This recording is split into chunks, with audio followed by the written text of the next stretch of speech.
say, can you see by the dawn's early light what so proudly we hailed at the twilight's last gleaming, whose broad stripes and bright stars through the perilous climb o'er the ramparts we watched were so gallantly streaming, and the rocket's red glare, the bombs bursting in air, gave proof through the night that our flag was still there. Oh, say, does that star-spangled banner yet wave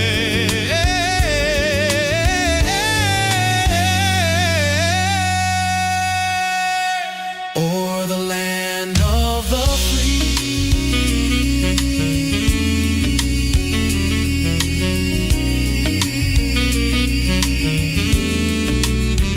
and the home of the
does that star-spangled banner yet wave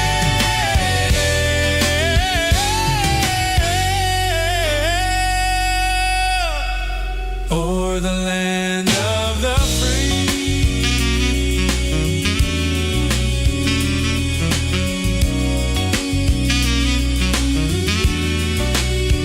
and the home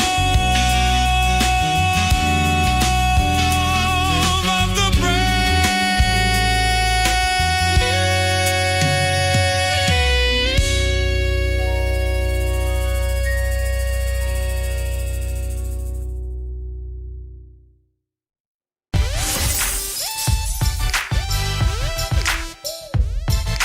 Grace and peace, you guys. Local perspective. I am your host, April Chapman, and welcome to today's show. I am so glad. Happy Friday, you guys. I'm so glad to be here. I'm gonna push past how I feel because I do not feel 100%, you guys. I'm feeling just a little queasy right now, but I love what I do. I absolutely love live streaming, even though I don't live stream as much as I used to. I love creating content for you guys. And so we're just gonna push past. Like the donut still got to get made, and you gotta leave the ball on the field. So I want to welcome everybody in the live chat. I see you guys. Thank you so much. Y'all, I was on time. Like I hit the live button at 8:30. It was like 8:30 on the dot. I'm so proud of myself. And I think I did it because I was like, Lord, if I could just get through this, we gonna be okay. So welcome to everybody in the live chat. So good to see you guys. We already have a super chat, so I want to go ahead and acknowledge that. Thank you so much, Sister Jessica, for your contribution tonight. We are greatly appreciated. Someone said that the audio is cutting in and out. I don't know. The live stream seems to be cooperating okay. Is that better? I don't know. Y'all let me know out there. I can't hear it. I could. I could. Yes, I am. I am live. I could access the live from my phone so I can see if I can hear and see what you hear. But as far as I know, the live stream is doing okay. But let's just do a check real quick. Let me know out there. I can't hear it. I could. Seems like it sounds okay to me. Anyway, okay, you guys. It's already happening. I really don't feel good, you guys. I'm still in recovery mode, so whew. The first thing we're gonna do, I actually have two topics that I want to talk about tonight. If you could see from the thumbnail, I want to address, y'all know me, right? Like, if you saw the thumbnail, you saw the picture of the young mom who was recently attacked up in Chicago. So we're going to talk about that. Okay. I have some choice words for the little YNs at the elementary school who showed their whole entire tale. And so we're going to talk about that tonight. But before we do that, I want to talk about this other story that I came across, because it seems like with the Democrat Party, there are some red flashing alarms, right? So I was on Fox News today and I saw this headline that said 86 Dems vote with Republicans to condemn socialism in wake of Mamdani's mayoral victory. And I thought that it was so interesting. The article came out, as a matter of fact, came out today, this morning, and it's 86 Democrats in the House of Representatives. Y'all, they joined with the Republicans in this resolution to condemn socialism, like in all of its forms. And you guys, this is literally just weeks after Zohran Mamdani's, he has been elected. He's considered now the mayor-elect of New York City. And so when I saw that, I'm like, okay, the party that for years has been dancing around the whole socialism label, it looks like they are now crossing the aisle and they're saying, okay, this dude was way out there and this is a little bit too much for us. And it seems like they're just trying to figure out what's going on. Is this the future of the party? And so what I want to do is I want to talk about it and I want to bring it to you guys in terms of why should you care about this.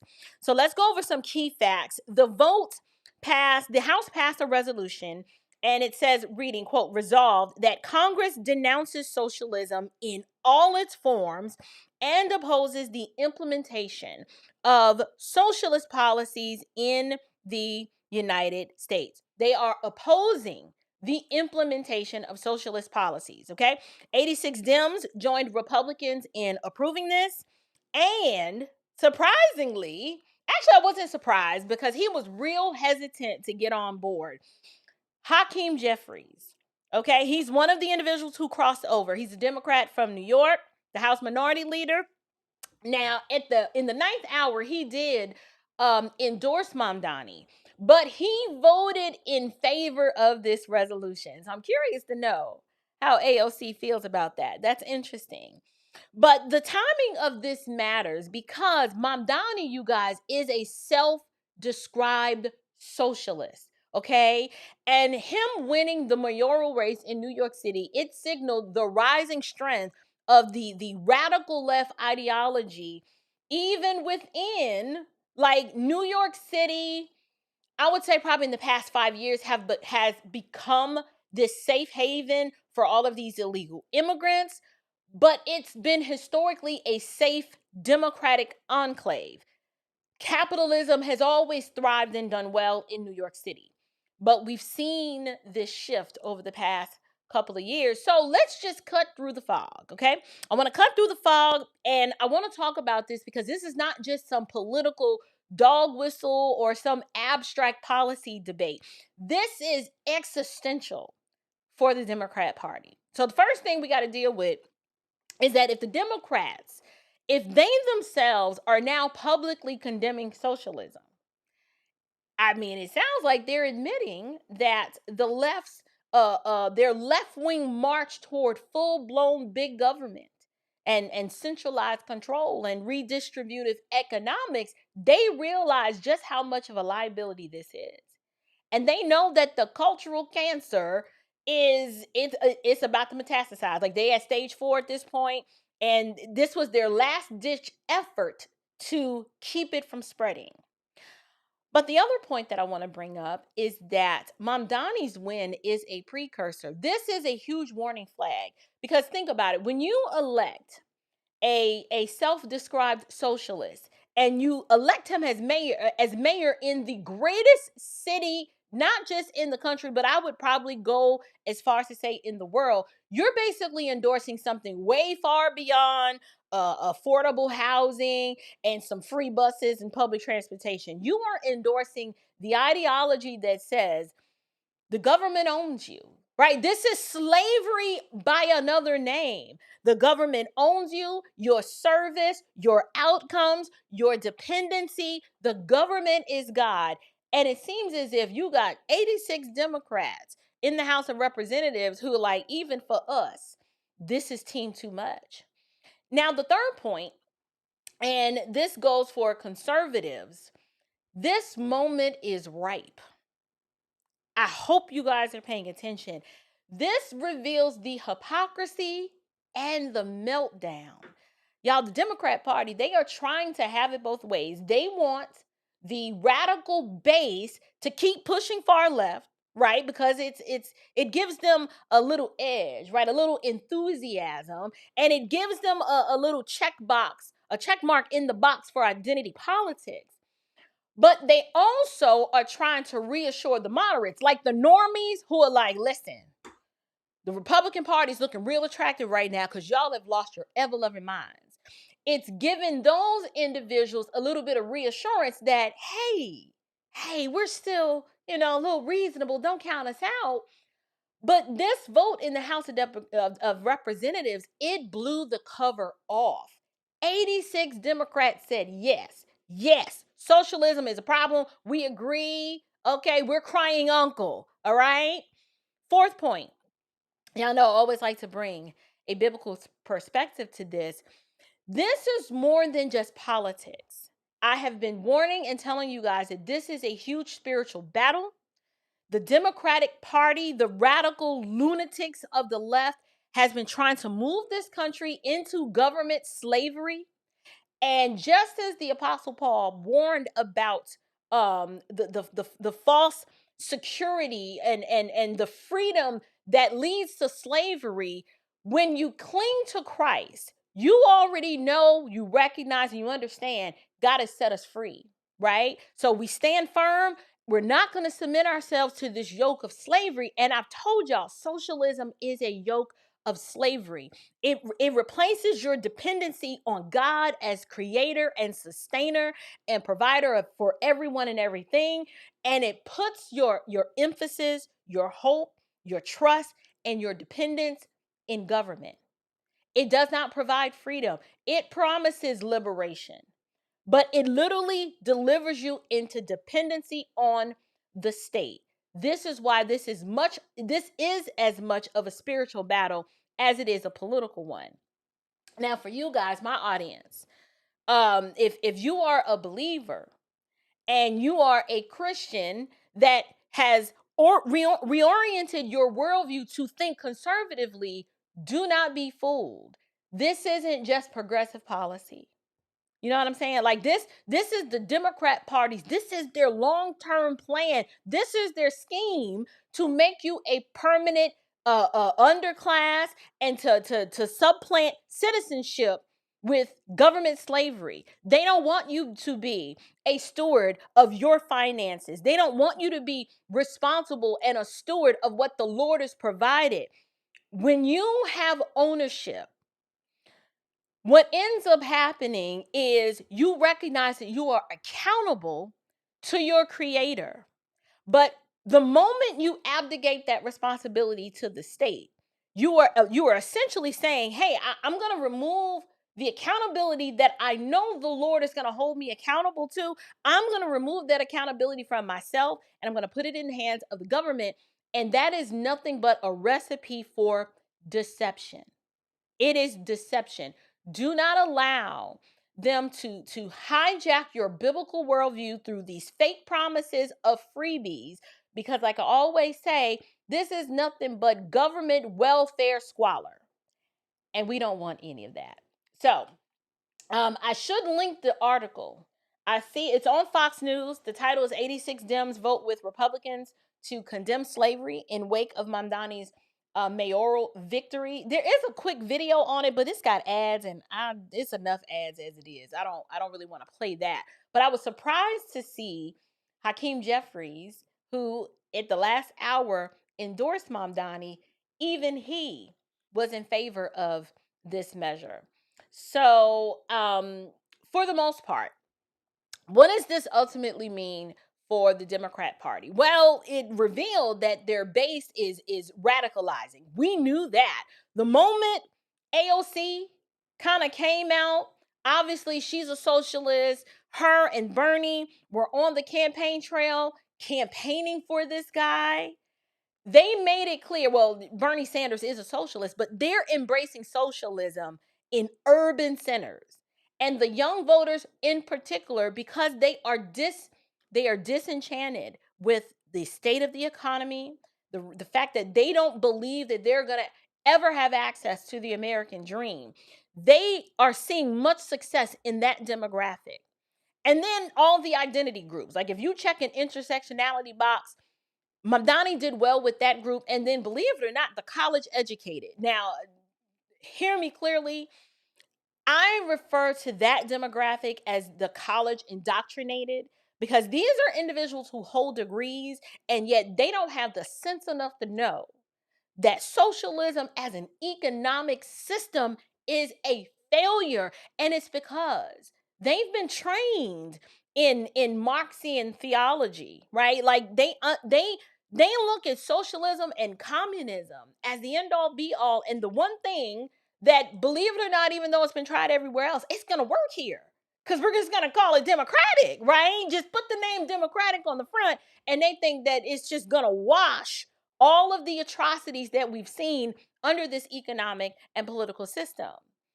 Now, what we notice, the mainstream moderate electorate, those are the ones that are buckling under inflation and the crime and the cost of living. The left has been radicalized so much that those people in the middle, they're the ones that are like, yeah, this is too much for me. I think that this guy might make some sense. Like they're turning off their brains and their critical thinking, and they're actually buying into the mystique of Zohran Mamdani. But here's what I want you to know. When moderation and socialism collide, and the moderates, they start seeing the failure of big government, what's going to happen is the party's going to get squeezed between the radical fringe, right, who are demanding more and more control, putting, pressure on Chuck Schumer and all of the OGs in the Democrat Party. When you have that clash between them and those pragmatic voters, the ones who are leaving the state, it is a recipe for democratic doom. This is why you just saw 86 Democrats say, yes, we condemn socialism officially on record. Now, to be fair, Democrats lie. I mean, most politicians lie, but they are just notorious for lying. Do they really wholeheartedly hold this as a deeply held presupposition? I don't know. But it was good to see them do it. But they know that the ship is sinking. And they know that if the Democrat Party pivots away from these radical candidates now, they know for sure that they're going to lose the base. But if they stay and double down, they're going to lose the moderates and the independents. And so for the conservative coalition, this is an opening. This is a breach. You, me, all of us on the right, we need to be exposing the failure of socialism, not just in Venezuela or in Cuba, though, I mean, those examples matters. I mean, Cuba is super close. We have a real life example in this lifetime of the failure of that system. But here in America, in American cities where we got actual budgets and people's lives at stake, there's a quote in this article that I want to read you. And let me see if I can find it. Let me see if I can find it. I remember reading it. Did I put it here? No. Let me see. Where's the quote? Here it goes. Socialism requires a top-down structure of authority to manage the distribution of resources. You guys, in and of itself, that is wholly incompatible with the American idea of freedom. Remember, we don't ask permission, and the government doesn't grant us rights and freedom. We assert it and then we protect it. So the Democrat Party, they might be in this slow motion collapse. And, we're witnessing the party of dependency. I'm kind of happy about it. They're about to become the party of irrelevance. That's a good thing. And I'm of the opinion, because scripture warns us about idols, including government as an idol, trusting in riches and trusting in the government. Listen, you don't want socialism. Let me read you this verse from Proverbs 22:7. The rich rules over the poor, and the borrower is the slave of the lender. Y'all, socialism, it flips. It flips that on its head, and it makes everyone dependent on the state. You don't want that. One more verse. 1 Peter 5:8. Be sober-minded. Be watchful. Your adversary, the devil, prowls around like a roaring lion. Y'all, the devil doesn't always come, I told you, with the horns and the pitchfork. That's why he's the deceiver. He comes offering you what your carnal heart already wants, which is free stuff. We lazy, okay? We're sinful, we're wicked. We want to violate one of the first commands after the fall, which is like, you got to work by the sweat of your brow, right? You got to grow your food and you got to work to provide for yourself. Our carnal heart, our sinful indwelling sin nature is always going to buck against that. So sometimes the promise of the free stuff, bigger government, promises of comfort, what we don't realize is that comfort comes at a price, and the price of freedom is a trap. It's a trap. So as believers, I'm simple. I'm going to wrap it up. Listen, we have to stand firm, walk in the conviction of truth. Like, when you hold to biblical values, this becomes very easy to disavow socialism. Now, if you go to a church, sadly, particularly in a demographic that looks like me, if you go to a church that preaches Black liberation theology, you really believe the things that Zohran Mamdani advocate for, you think it's a good thing. Like, if you actually extol the actual virtues of the civil rights movement, and I'm not talking about just the kumbaya, we could sit and whatever counter that we want, and now we ain't got to sit in the back of the bus. I'm talking about, no, the broader picture of what MLK wanted to accomplish was a socialist utopia.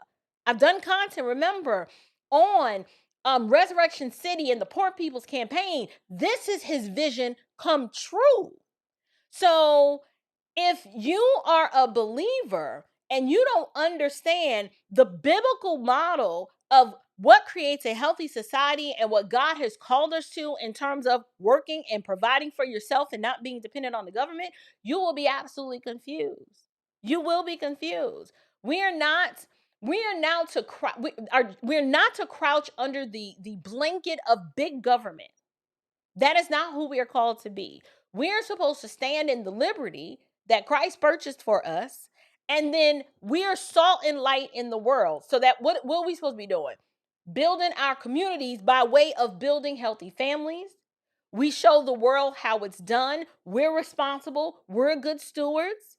We do charity, right? But you don't enable and create other dependents. We don't do that. So it's really simple, you guys. I wanted to cover this just to keep you guys in the loop. You should be talking about socialism in your sphere of influence. It is the opposite of what America was built on. And it's absolutely the opposite of what the church should be supporting. So Get informed. 86 Democrats. That's a big deal. It's not fringe anymore, right? So if they are condemning socialism publicly, it's because they sense they've been cornered, they've overplayed their hand. You gotta stick to that.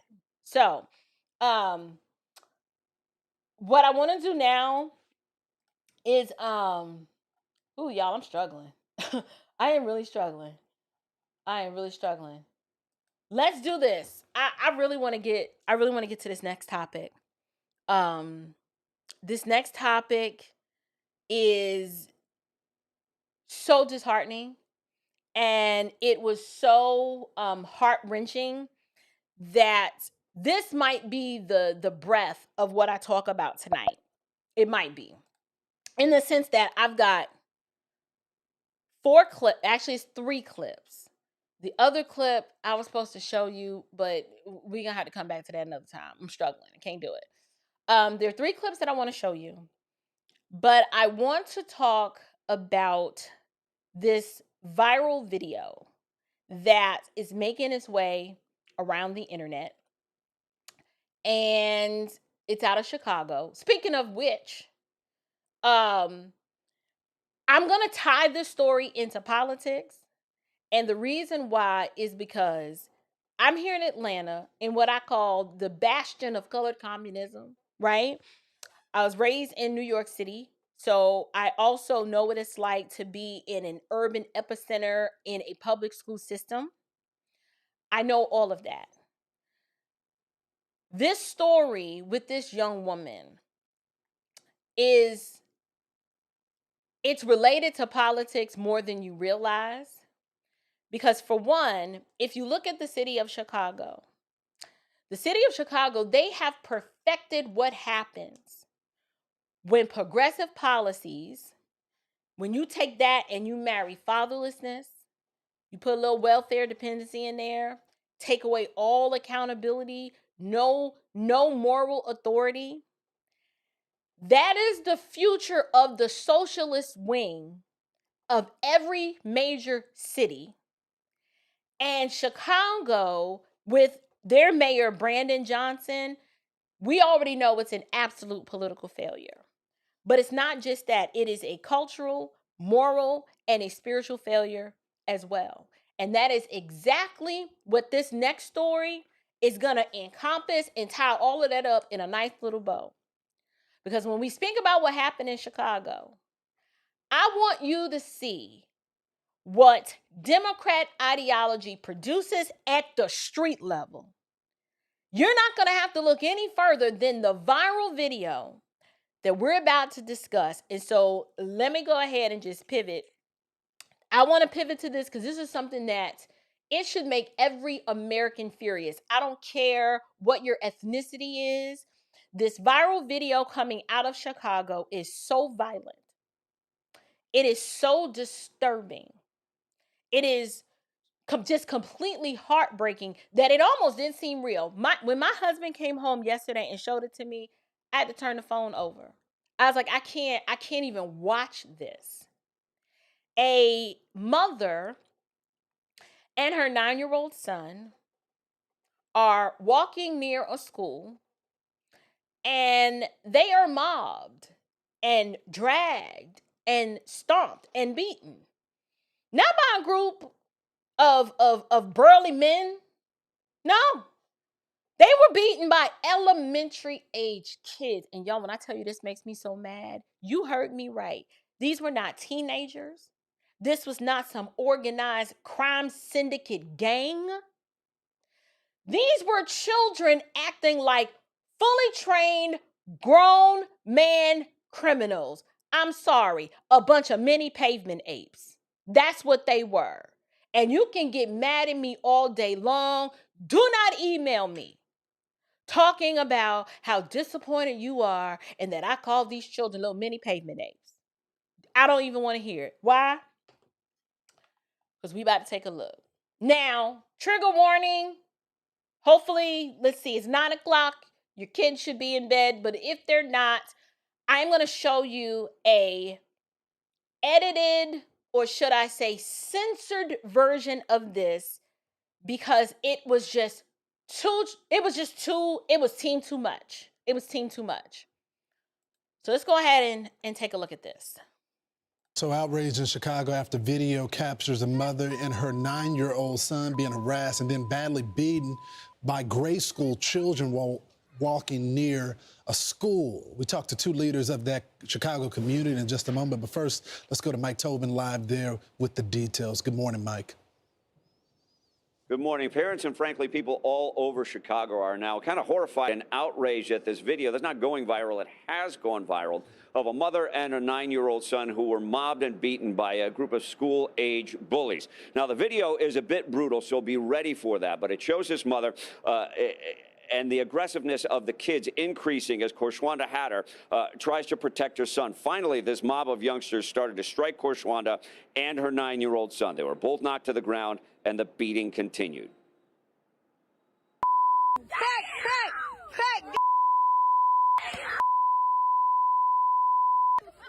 Hey, fool, let my homie go.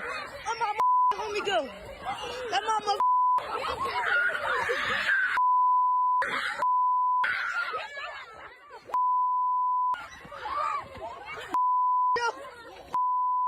She says her son had been bullied at. She says her son had been bullied at school for 2 years, and the school did nothing to protect him, so she showed up to walk her kids home. Now, Chicago Mayor Brandon Johnson did say, he put out a statement on X that he was deeply disturbed and we should not attempt to normalize this type of senseless violence. Chicago police put out a statement saying both victims were transported to Trinity Hospital in serious condition. No one is in custody at this time. The Area 2 detectives are investigating. And Illinois State Senator Willie Preston said this video is a symptom of something that's been going on for a long time, that the kids have not been held accountable and the parents have not been held accountable for the actions of their children. Guys. You know what? To be honest, I don't want to hear nothing from Brandon Johnson or now one Democrat politician. I do not. And the reason why I do not is because Brandon Johnson is from the education sector. Okay? He's from education.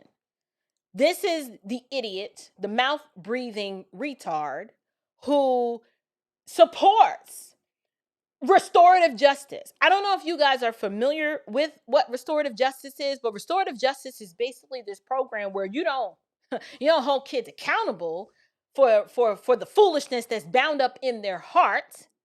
What you do is essentially you reward them. Now, they don't say it that way, but they say, we've got to look for alternative ways to reach the children. And so when they do something, this is what, in theory, what restorative justice looks like. I had a teacher on my platform very early on. Shout out to, oh gosh, I'm trying to remember her name. I can't even remember. Don't blame it on my heart. Blame it on the fact that I don't feel good. Let's say Taquayshawn decides that he wants to assault a student in the classroom or a teacher.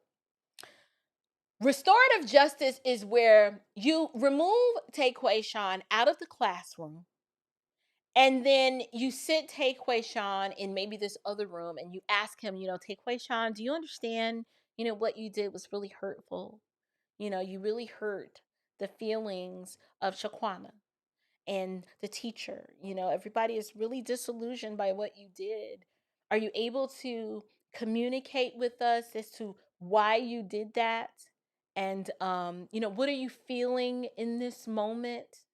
Let's connect, Taquayshawn. And Taquayshawn will commence to explain himself and assert, whatever it is that he believes legitimizes what he did. And instead of enacting a punishment such as suspension or expulsion, they'll have a little basket and say, Taquayshawn, we want you, to pick something, pick a toy or a snack. And, I want you to think about what you did. And since you look to be remorseful, it basically removes the accountability from the child and the punishment that would hold them accountable for what they did, and just basically sends them back to the classroom with like a candy bar or a snack or something, and it's back to business as usual. And it's just this repeated cycle. These idiots have studied that this is a way that you restore the child back into the community, as opposed to ostracizing them and kick them out of school, or they'll put them in detention, but the detention is not really detention because there's not a punishment. And so what has happened here, the reason why I don't want you to email me talking about how disappointed you are that I call these children mini pavement apes, because what did that look like to you? What did we just watch?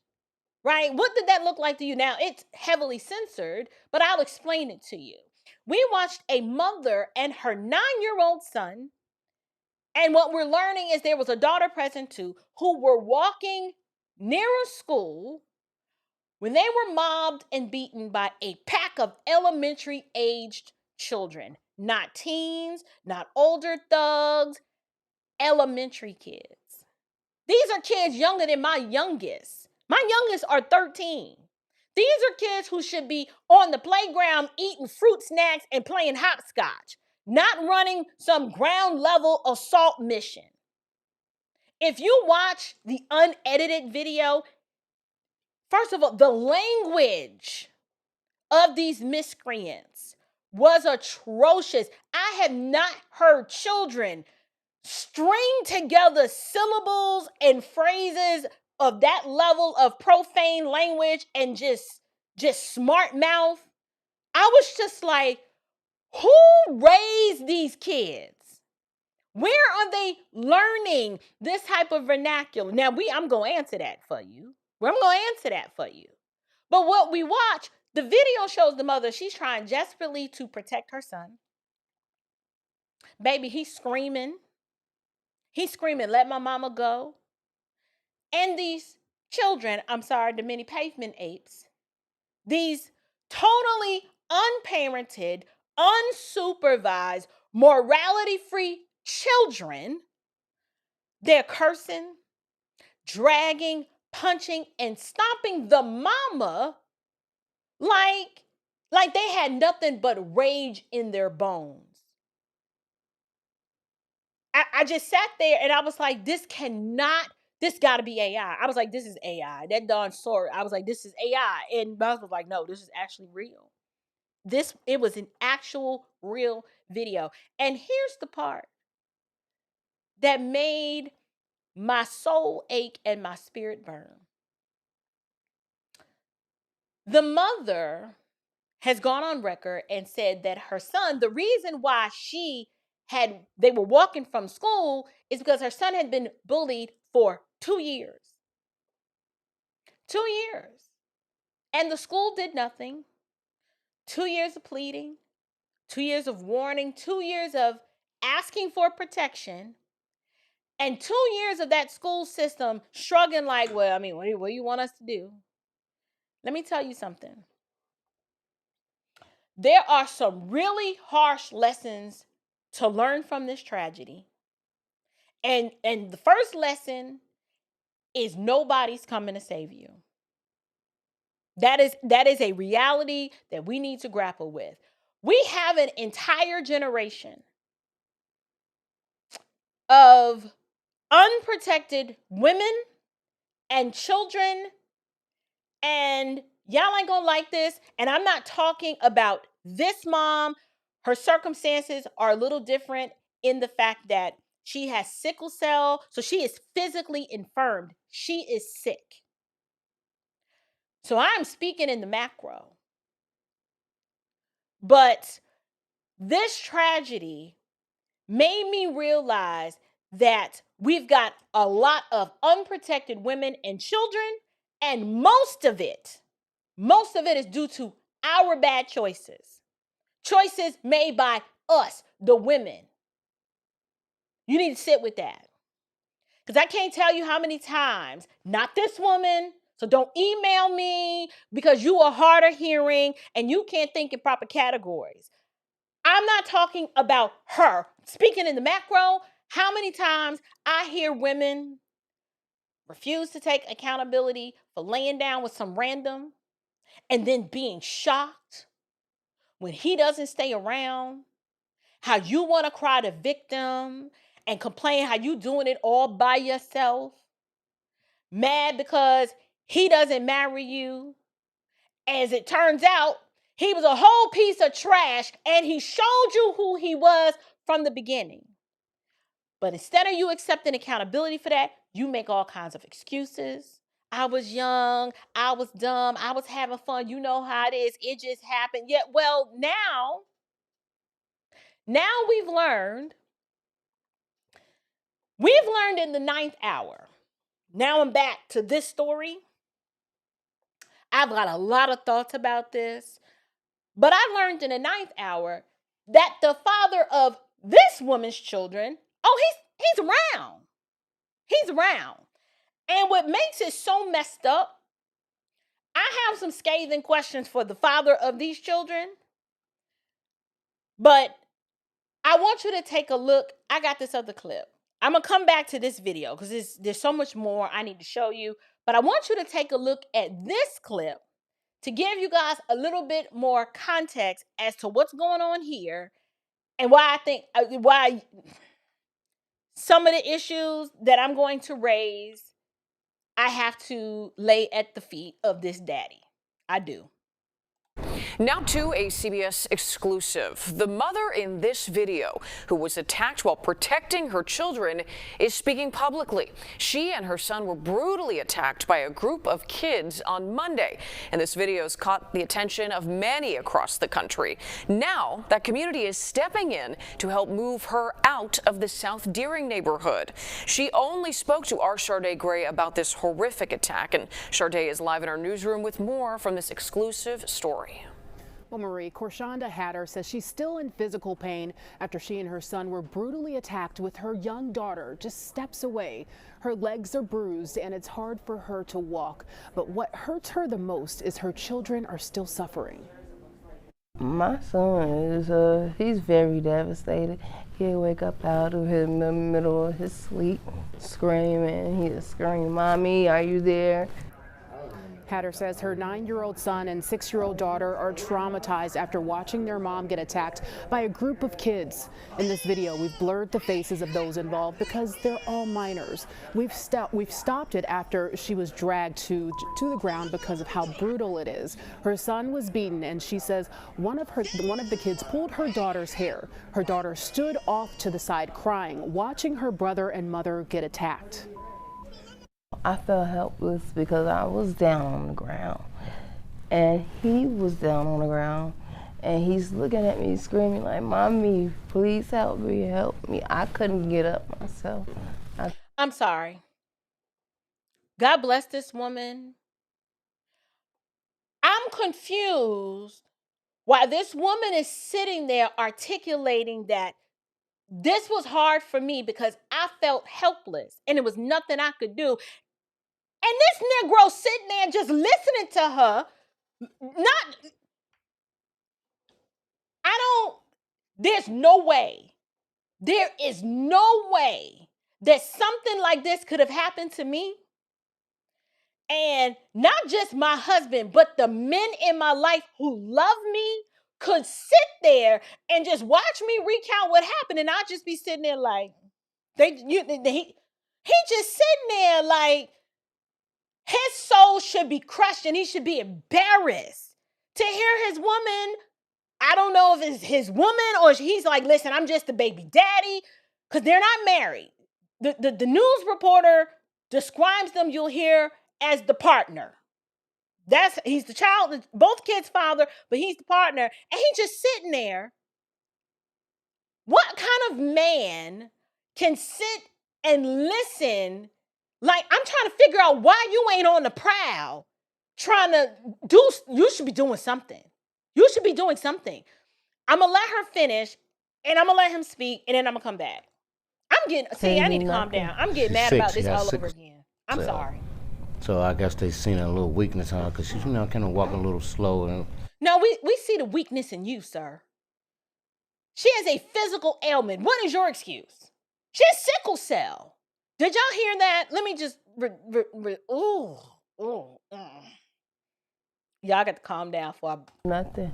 She's sick. She has sickle cell. So I guess they seen a little weakness on her because she's, kind of walking a little slow. And they have no right to put their hands on an adult. That's her partner, Devon Lee, who That's her partner.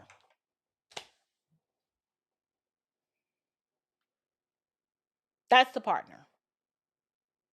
at work when the attack happened. Hatter went on to tell me that her son has been bullied for the past 2 years at Orville T. Bright Elementary School because of the way she walks and talks. All of the results of her sickle cell disease. Hatter tried to talk to the school about the bullying, but she says they didn't do anything about it. Okay, so the news reporter says he was at work when the attack happened and that the son has been bullied for 2 years on the account of his mother because she has an illness. So based on the way that she walks and the way that she talks, the son has been the recipient of the attacks for 2 years. And I'm trying to figure out, this woman has had sickle cell, which is very serious. And more often than not, you are having more bad days than you are having good days. Okay. Stress. I have a friend whose mother had sickle cell. Stress is a major trigger for sickle cell patients. This mama had no business going up to that school alone by herself. First of all, 2 years. And I'm trying to understand why the father should have taken off of work to handle this. I'm sorry. That is just how I feel. Why is it 2 years and we know why she's being bullied and the man has not listen. This is why my kids couldn't go to public school. Because if your kid is one of these miscreants, these little baby pavement apes, that you and them may not be here to tell the story. I'm just saying. I am that mama. I am that mama. The village cannot raise your kids, and the village will not protect you or your kids. So the truth bomb that I know is going to hurt, and now I'm speaking broadly, why is it that we don't talk about how in the Black community, we've been conditioned to believe that we share custody of our children with the daggone government? Like, we really expect the government, the state. Think about all the things that we expect the government to do. Cover childcare, direct and guide the educational outcomes of the children, direct and provide for their safety, provide mentorship, feed the kids, clothe the kids, play with the kids. The state does everything that a father is supposed to do. The state is so involved with every aspect of our lives that essentially the parents raise or get custody of their children on the weekends. But the state, they run in the household Monday through Friday. Think about it. State is providing you breakfast, these kids the breakfast, the lunch, the afternoon snack, the tutoring.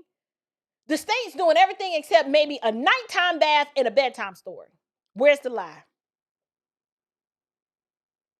Y'all, the state was not designed for this. This is not government's job. And now we see that, yes, the state is a failure because this is not the role of government.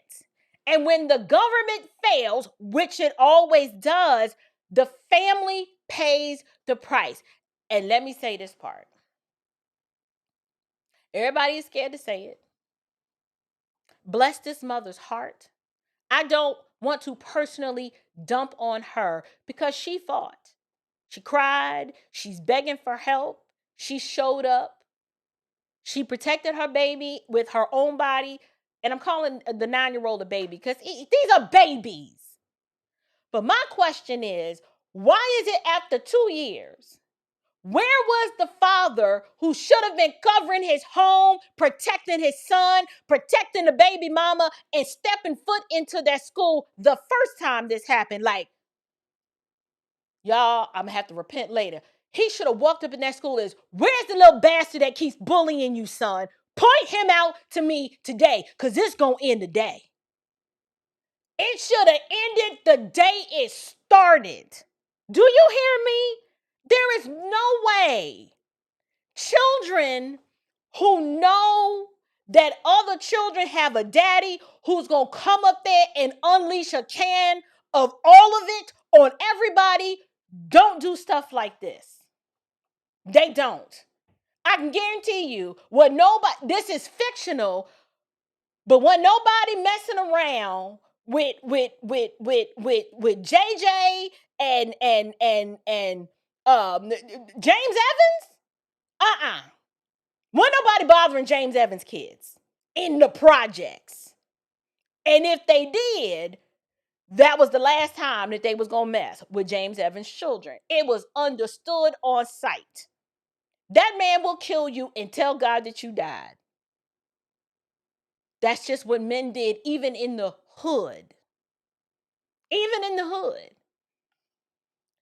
Now I gotta go back. I gotta go back to this video because here's the part that I want to show y'all. I gotta go to this part and then I gotta come back. Okay, maybe it's not in this one. Let me see. Let's finish this one. Yesterday, a large group of parents came to the school to show their support for the mother and to put an end to bullying. The community immediately stepped in and moved her out of South Deering and into an undisclosed location. The government can't put an end to bullying. This is a two-pronged approach. Yes, schools have to hold children accountable for their actions, but parents have to parent and protect their children. Listen, I grew up in inner city New York City public schools. Fights are going to happen.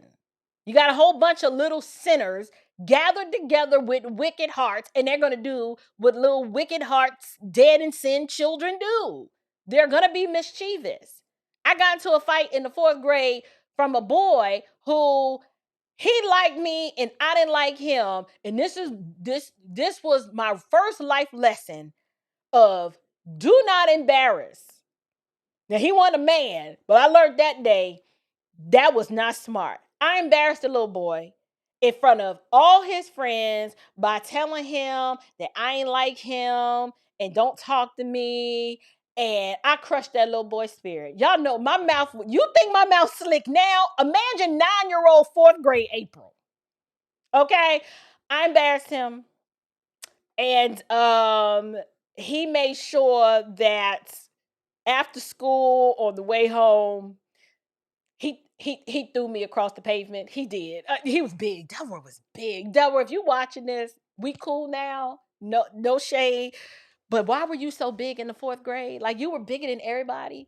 But he liked me and I embarrassed him and he let me know.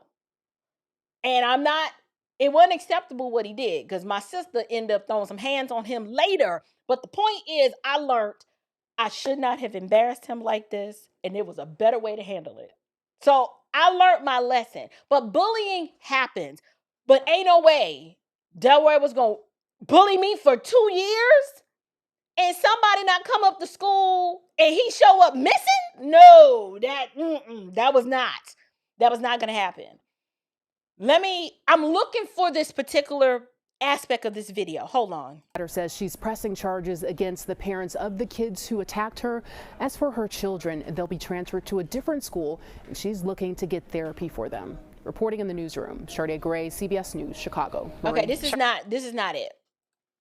This is not it. What I'm trying to do, let's just finish playing this. I have some more commentary, but I'm looking for something in particular. All right, thanks so much. So our next guests know this family very well. Chicago Councilmember Joseph Williams met with the mom after the attack, and Pastor Cory Brooks, founder of Project Hood, knows the boy who attends his after-school and summer programs. Gentlemen, thanks so much for joining the program.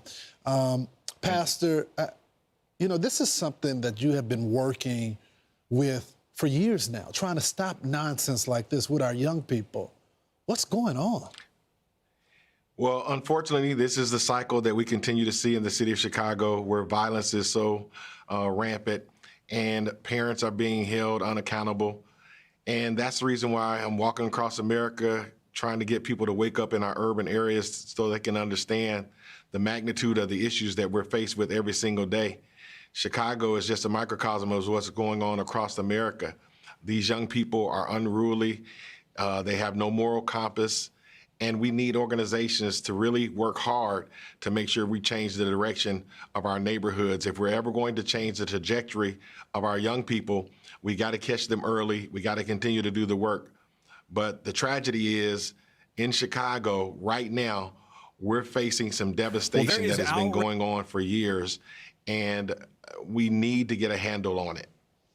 This is what the mother had to say about this incident. Let's play it.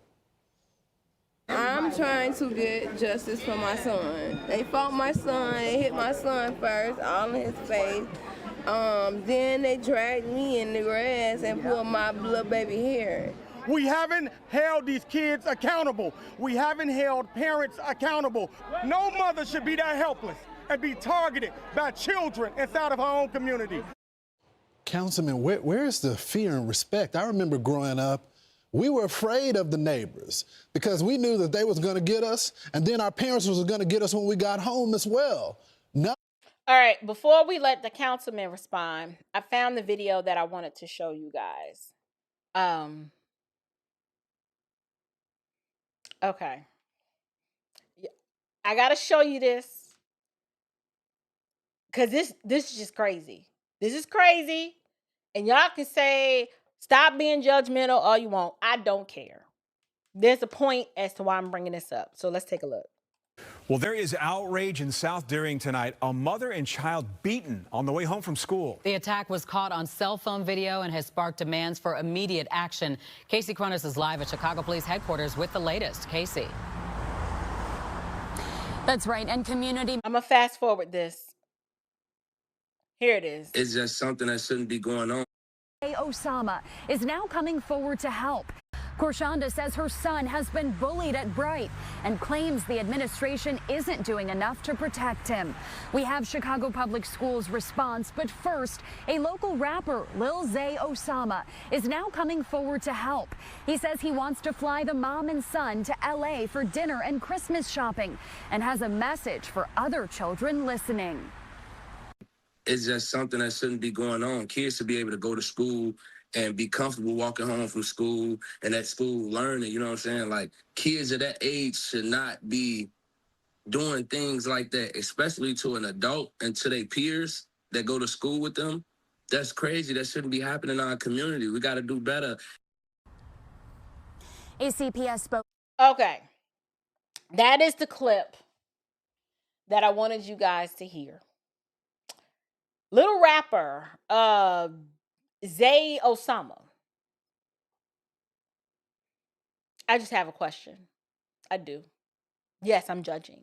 I am. The question I have is, why is a rapper out here advocating for this woman? I'm sorry, her partner is just sorry to me. The little buddy that was sitting next to her in the press conference, I'm sorry. That is a problem. And I appreciate the rapper stepping up, but we don't need more rappers flying people out to LA. Okay, we don't need photo ops. We don't need a celebrity charity tour. I'm sure he meant well, but no. Why? The rap culture, that is what's given this whole. We don't need rap culture and rappers to give this mom an opportunity to get flued out and volunteer free dinners. Why? Because that is the same culture that is polluting the moral ecosystem that these kids are already suffocating in. That doesn't make sense to me. We don't need entertainers. That's part of the problem. We need fathers. And like I said, we see Lil Buddy, the father, at the press conference, but where was he? Where you been for the past 2 years, sir? Where you been? Let me say it very plainly. There's zero excuse for this to have happened to this mama and these kids when there's a whole father around. I mean, is he in the home? What is going on there? I don't know. I'm sorry. It is obvious they're not married. And based on his body language, his whole disposition of just sitting there confused and slow, he doesn't strike me as a dad that's rooted and present and involved and definitely not protective. Because if he was, those bullies would have never had a 2-year runaway, just tormenting this little boy for 2 years. That wouldn't have happened on day 1, on day 2. No, a real father would have showed up with some authority. Not authority from the state, but authority from God, because that's your child. And yet, instead of him stepping up, instead of him being a covering for his family, guess who showed up? A rapper. A whole rapper put out a statement and everything, flying the mama out. How are you flying the mama out to LA offering dinners and gifts? Is the daddy going to? They all gonna get flued out? And yes, I'm using flued out because it's a colloquialism. Yeah, I'm just being ignorant right now. I'm just so upset. How on earth does this work? Somebody explain it to me. Is the rapper gonna fly the mama and the daddy out? Taking photo ops like this is charity season? Listen, let me tell you something. The same rap culture that glorifies violence and disrespect, fatherlessness, and chaos now wants to play Captain Save a Family. That is the madness that we are living in. That is the same cultural rot that helped create these feral, unsupervised, disrespectful adult kids in the first place. This is where it starts. What happened to this mother and her son should not require a celebrity intervention. It should not. It should have required the father long before the cameras came out. Because let me tell you what a father does, okay? A father puts his presence, okay, between the danger and his child. That's his first job. A father steps into the school with the authority that God has endowed him with. And I mean, he could demand protection. He could demand it, but no, he just asserts it. He gets it. He doesn't ask permission. He asserts. Fathers refuse to let their sons or their daughters to be anybody's punching bag. Where were you, sir? 2 years? And the day, I know I'm being harsh, and you're like, well, he had to work that day. Where you been for 2 years? 2 years? The boy's been bullied because his mama is sick and infirm, and she walks probably with a limp, and obviously her speech is impaired. Where you been? Your job is to build confidence, not trauma. That's what fathers do. Let me tell you something. My husband, we call him the helicopter. He is the chief helicopter dad. But he is worse than a helicopter. That man is a darn cyclone. Okay, listen. Something happened to that man when I had those children, and it started way before they even took their first breath. Y'all, I got a funny story. When I was pregnant with our first child, it's no secret, I got knocked up before I said I do, but we said I do before the baby was born. It is what it is. We got engaged and we made it right because my auntie threatened, and listen, we was old school. We did what we had to do. The relationship had already gone south, but by God's grace, we came to our senses. We got married before my son was born. The rest is happy, is history, happy ever after. All the things. But the protection of a father, I witnessed it firsthand. It started when my son was in utero. And he and I weren't even on good terms, okay? Listen, I thought that man had gone mad. Now, I was cool 5, 6, 7 months pregnant, him building out the nursery, making the baby. He built a whole custom closet for our son, custom curtains. I mean, the man went all out. The man was nesting harder than I was. Robert was out here picking out the crib, the stroller, to make sure it's the right car seat. But then, out of all of that, this man decided, when I was literally 8 days away from my due date, this man decides, we're going to buy a dog. We're going to get a baby Rottweiler. I was like, y'all, a dog? A whole dog? Y'all, I was terrified of dogs. I was not a dog person, and especially a breed like a Rottweiler. I was pissed. Okay, we got married in December. Isaiah was born in February. So we've not been married 60 days. So I'm mad, I'm terrified, and I'm annoyed, and I'm super pregnant all at the same time. I am dealing, with the contractions, not the real contractions, but they hurt, especially because your first child, and you don't know, is this the real thing? Are these the fake ones? What is happening? You don't know what's going on, right? I'm just trying to stay alive in my own home because this man brought home a whole Rottweiler. So I end up having a C-section. And while I'm in the hospital recovering, Robert's like, I'll be back. I'm going to go home, check on Yoki. Yoki was the name of the dog. Make sure everything's good so when y'all come home. And at the time, I'm mad because I didn't even understand what was happening. Okay? We were about to go from just me and him to bringing home a whole human. And this man he went into surveillance mode. We're first-time parents. I don't know nothing about caring for no baby. I'm terrified. I'm struggling to learn how to breastfeed. I'm trying to heal from a C-section, learn how to walk again, use the bathroom. The baby frustrated because he wants to latch, but he can't. I got to deal with a dog. It was just a lot. But what I realized later on, though, was that Robert was just stepping into his role of father.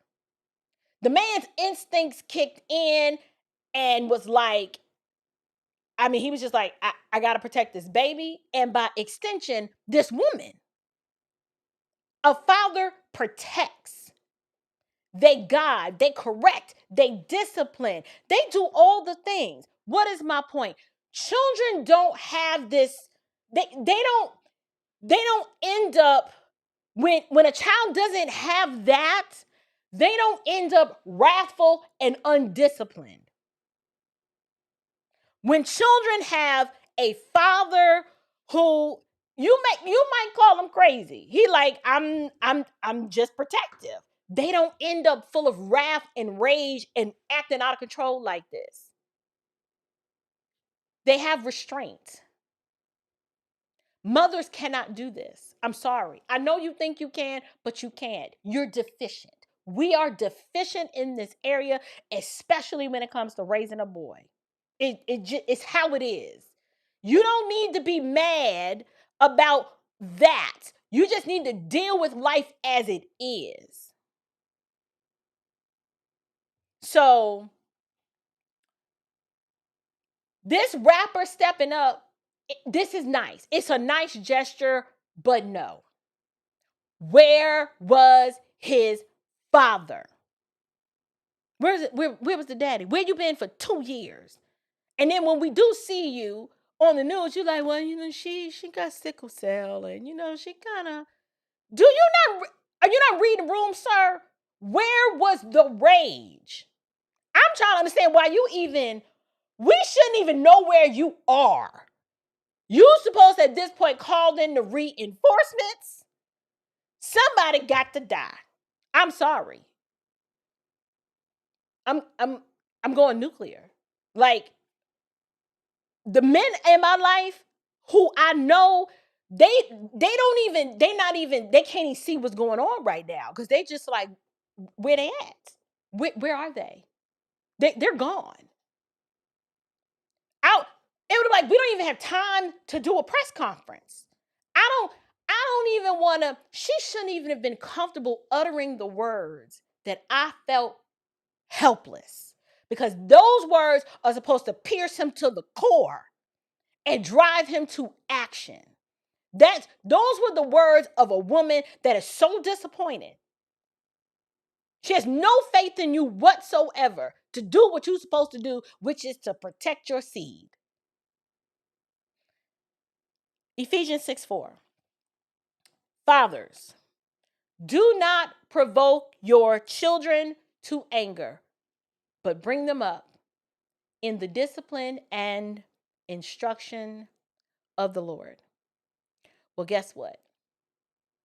If the father is absent, or he somehow just doesn't understand what he's supposed to be doing, the discipline is going to be absent.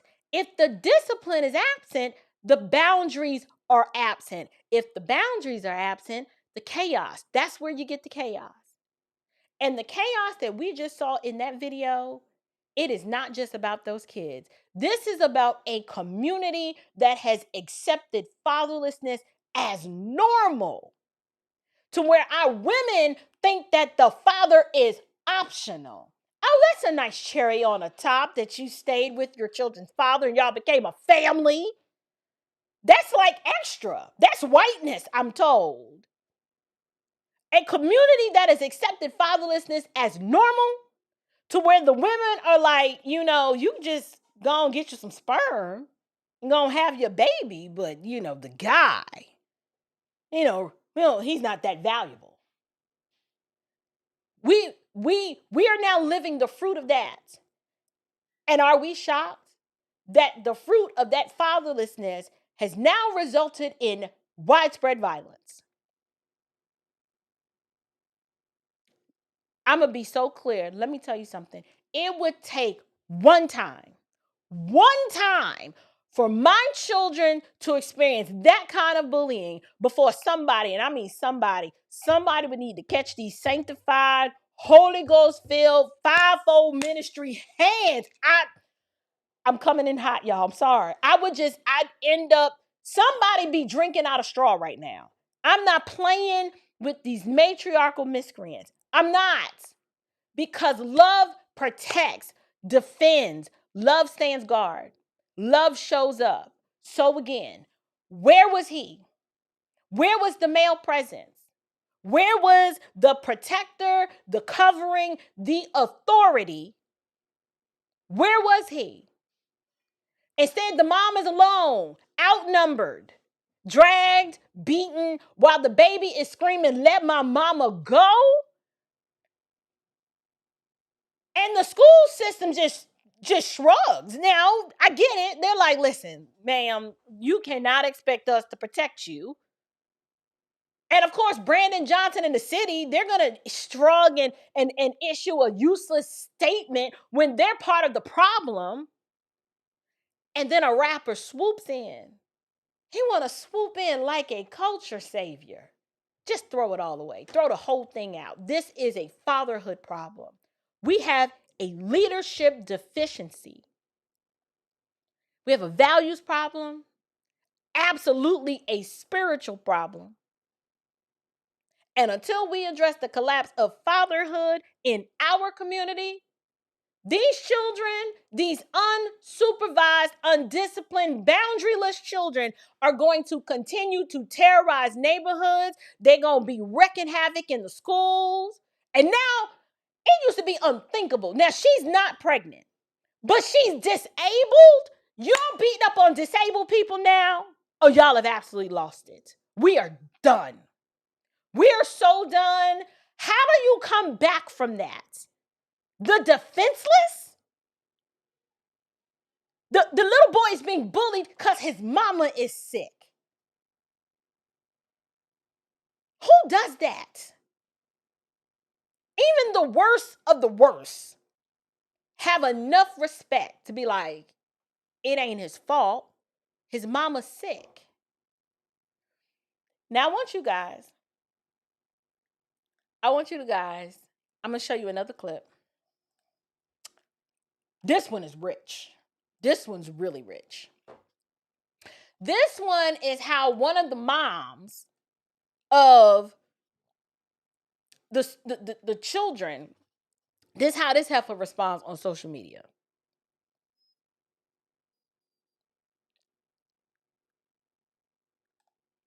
Reportedly, one of the connected parents would speak out about her daughter being involved.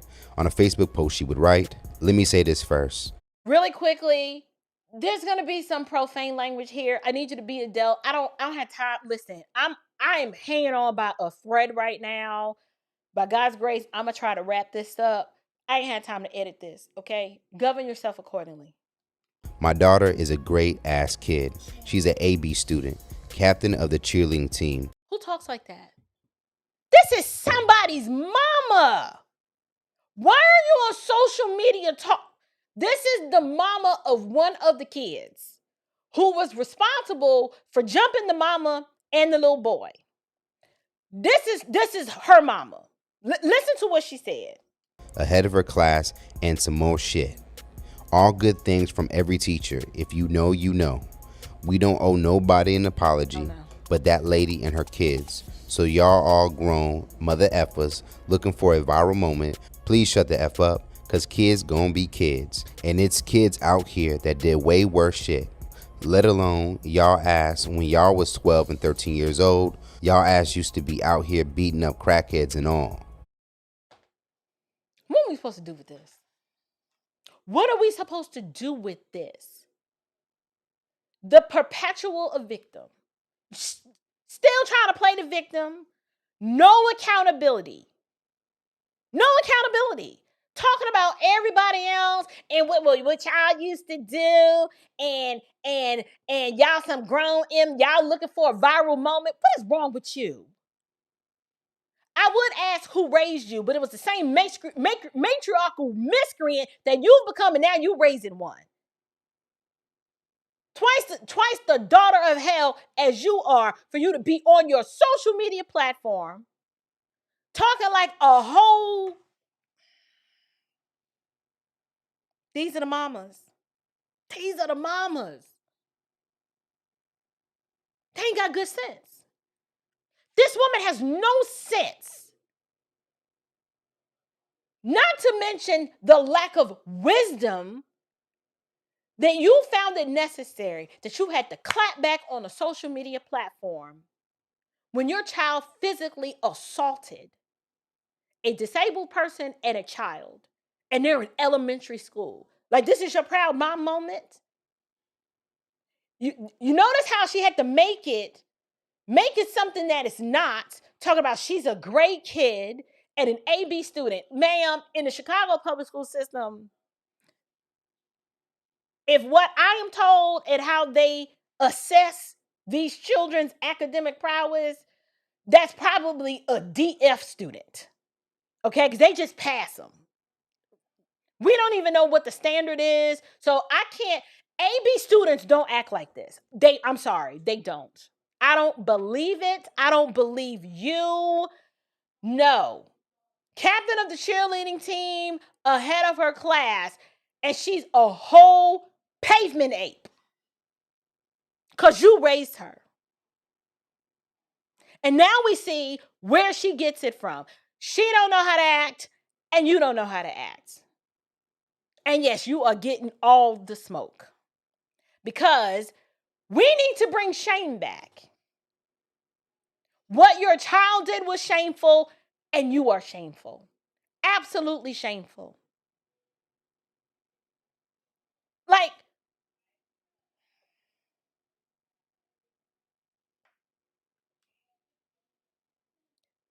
look at the excuse.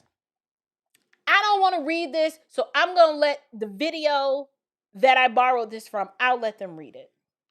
Y'all don't know us at all. No, she we was do. peer pressured. We know if you know my family, you know if we find a friend and a mother effer, and we gonna stand behind them 100% no matter what.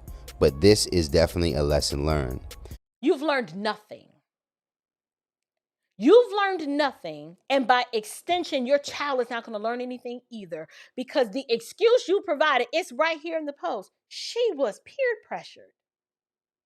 Peer pressure drove a 9-year-old girl, not a boy, a girl, to whip up on a disabled adult and her son.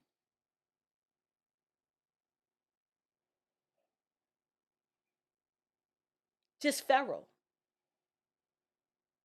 I don't want to hear nobody from the pro-blackity black brigade say nothing to me. I don't want to hear you say anything to me until you deal with this. When you going to deal with this element?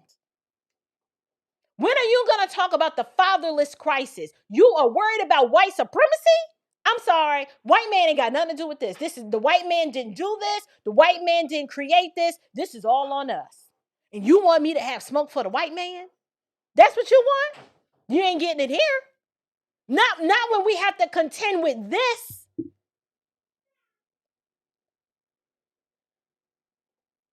How is this child being held accountable for her actions when you are on the social media platform removing all accountability from her by chalking her actions up to peer pressure, and then you having the nerve to be offended because people have something to say about it?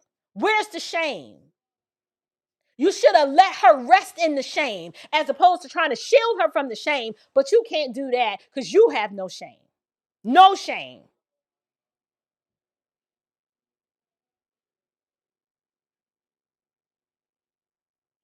We don't owe y'all an apology.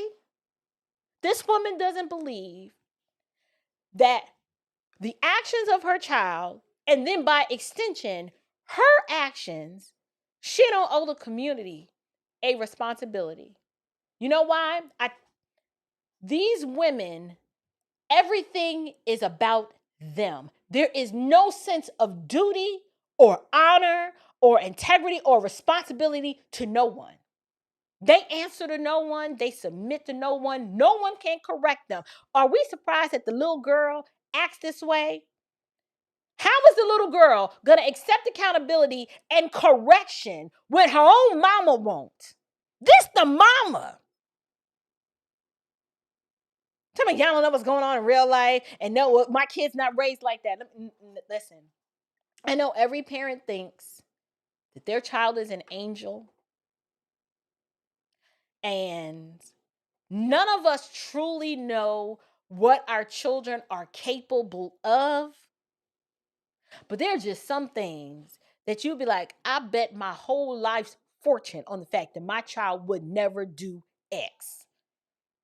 Just because the fear of God and the fear of retribution from me or their father would be enough to restrain the wickedness in them to not do this. We do know, ma'am. We do know.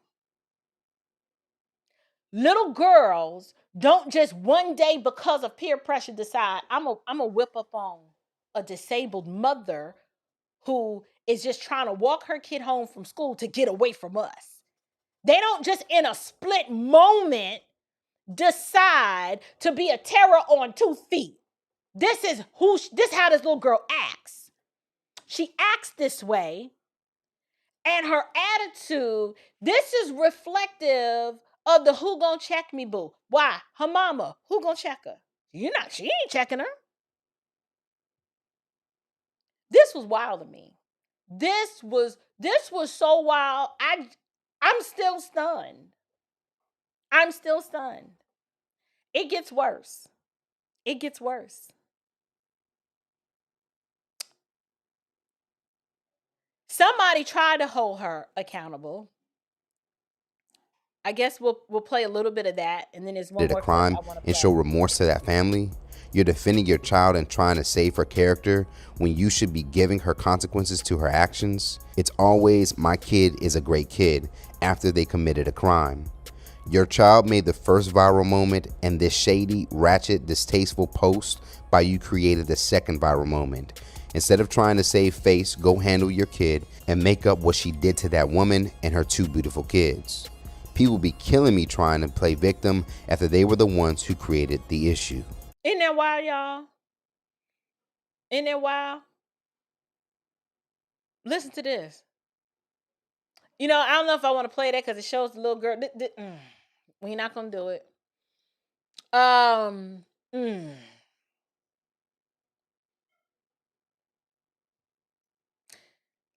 I don't agree with the sentiment that that's about to be read here. I don't agree with this sentiment.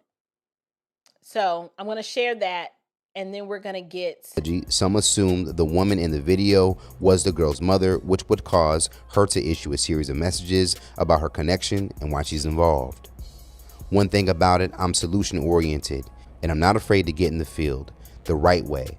I physically put my body and freedom on the line for black people, so the comments, requests, and messages are seen, but don't phantom me. I actually care about the woman, her children, and all the kids. Resources have poured for the woman and her children as they should. However, although this is not my child, what are we to do about the kids? Are we to abandon our children or hold them accountable? Yeah, but what does that accountability look like? What does that look like? Like, she's asking, are we going to step in or fall back? So now you want us to raise these children.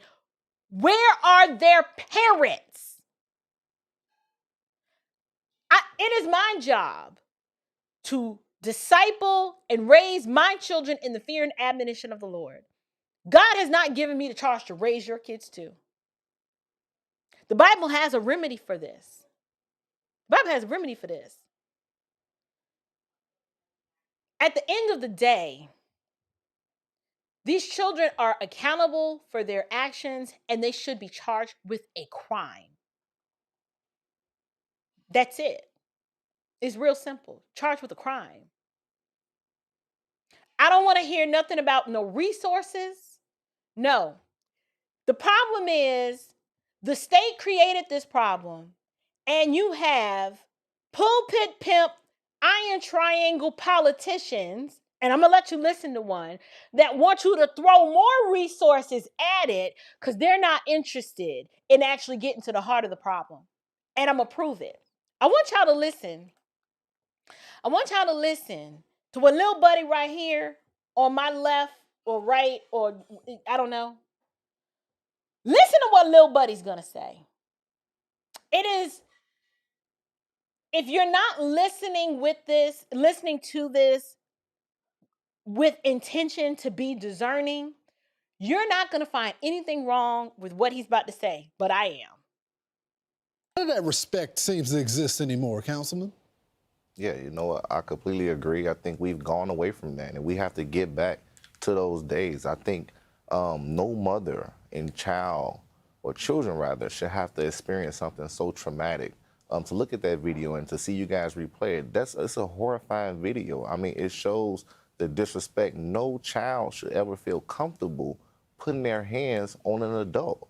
And I think, as Senator Preston said, and many have said it, is that this has gone on for so long, right? The mother has come to the school and talked about this, and nothing had been done about it. It had not been addressed. And the thing about it is that, you know, I was glad to be there to be a support to that family and to help them through the process. But this is so much bigger than just that school. This is happening throughout the Chicago public school system. Many children are being bullied, and we have to put measures in place and make sure that those parents' voices are being heard and that those children's voices are being heard. Because if not, this can really overspill into something even bigger, I believe. It already has. Now, I do agree with what he has said up until this point. I'll give it fine. We can have agreement here. He wants the school to bear some responsibility and accountability for this. Yes, there's some blame there because they've not done anything about it. But this is reflective of the school system that leftist politics created. Remember, these children are just misunderstood. They need restorative justice.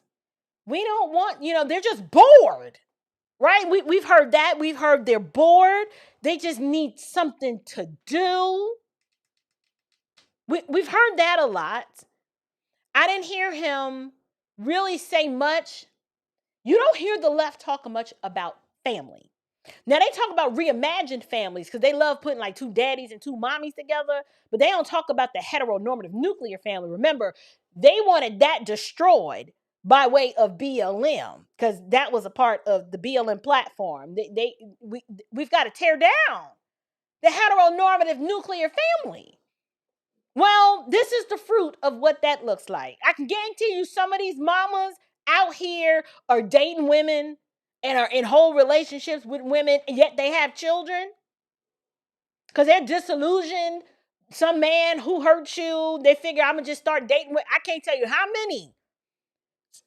These young kids are growing up in these reimagined families with two mommies, confused as all get out.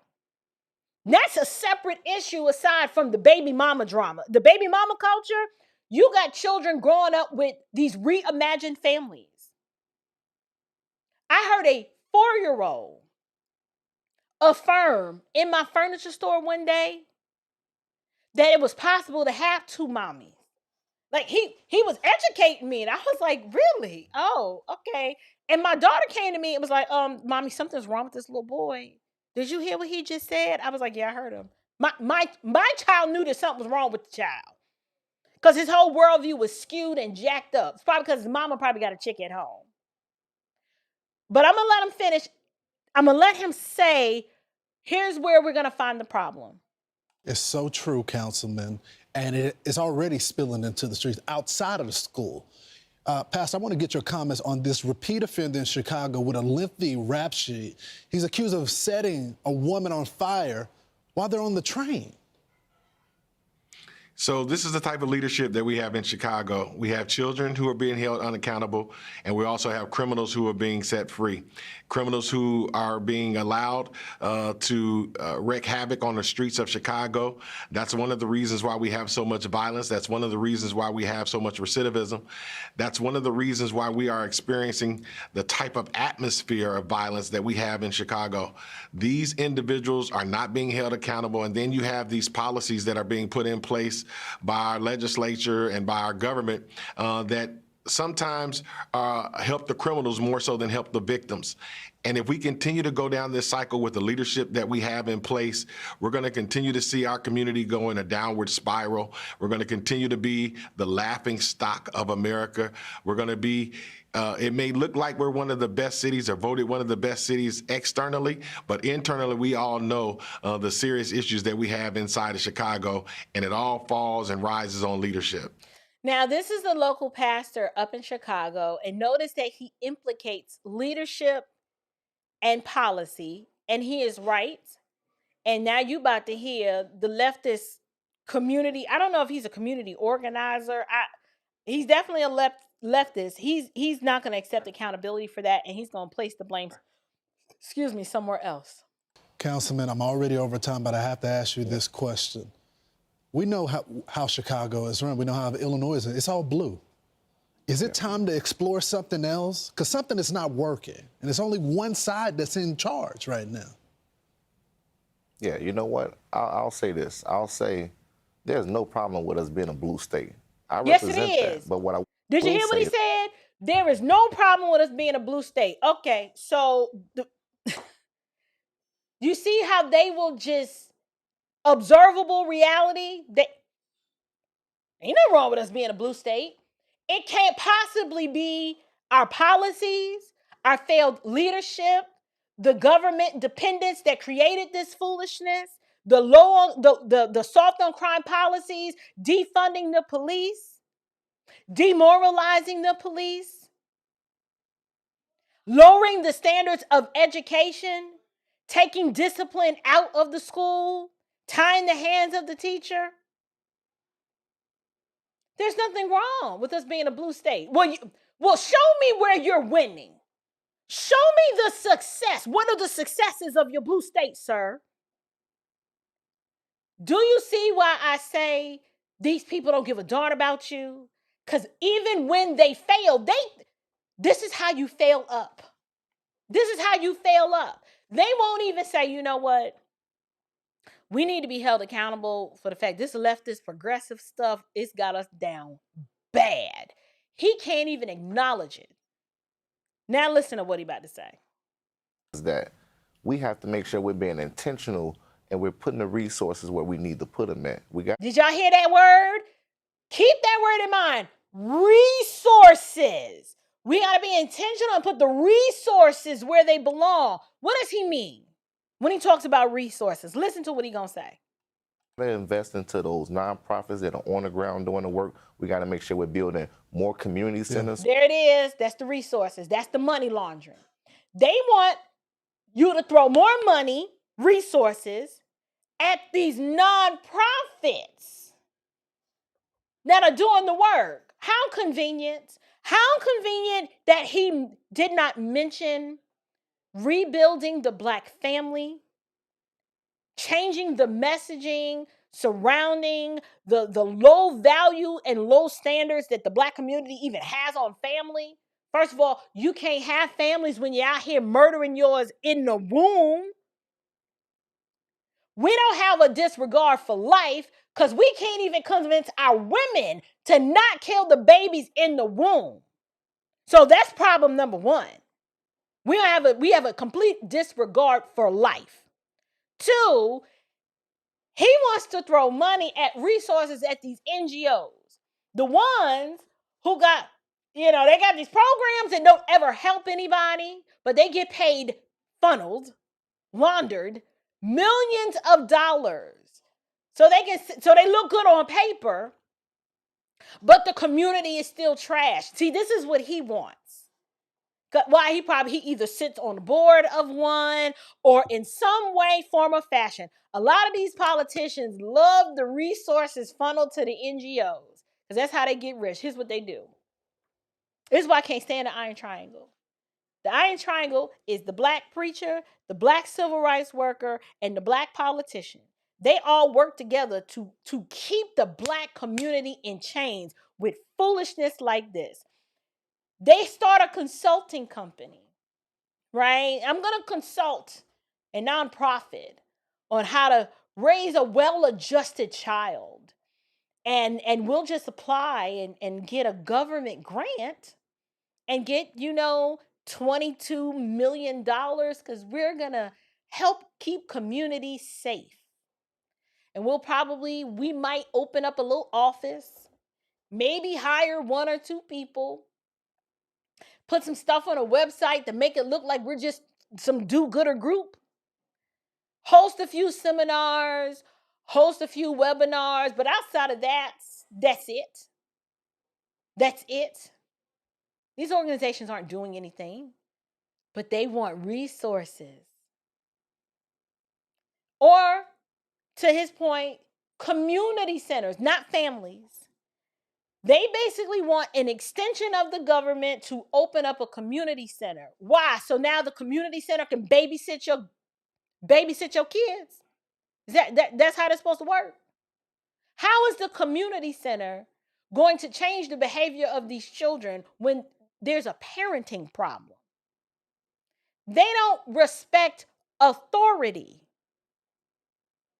Since when will the community center instill morals, values, and discipline in a wayward child that thinks it's okay to whip up on a disabled woman and her child in elementary school? It's just me.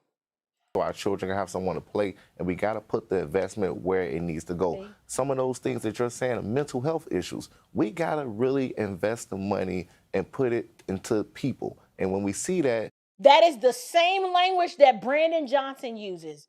We invest in people. Well, we've seen what your people investment looks like, Brandon Johnson, and it's trash. The investment in people went to illegals.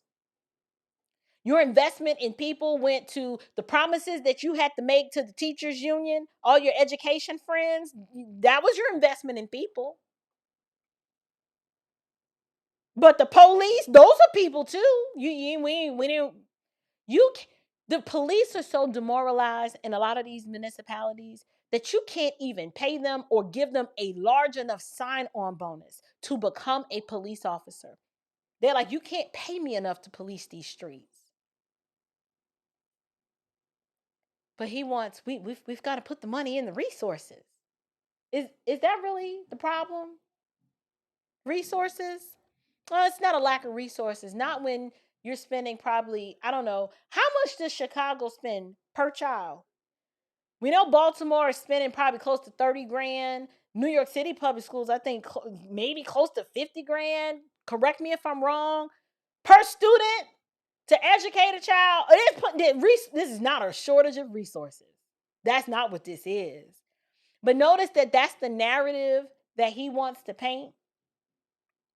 He doesn't want to have a conversation about the root cause of this problem, which is a combination of Democrat policies, which are designed it's designed to keep the chaos going, to keep the people government dependent and constantly looking to the state to fix it.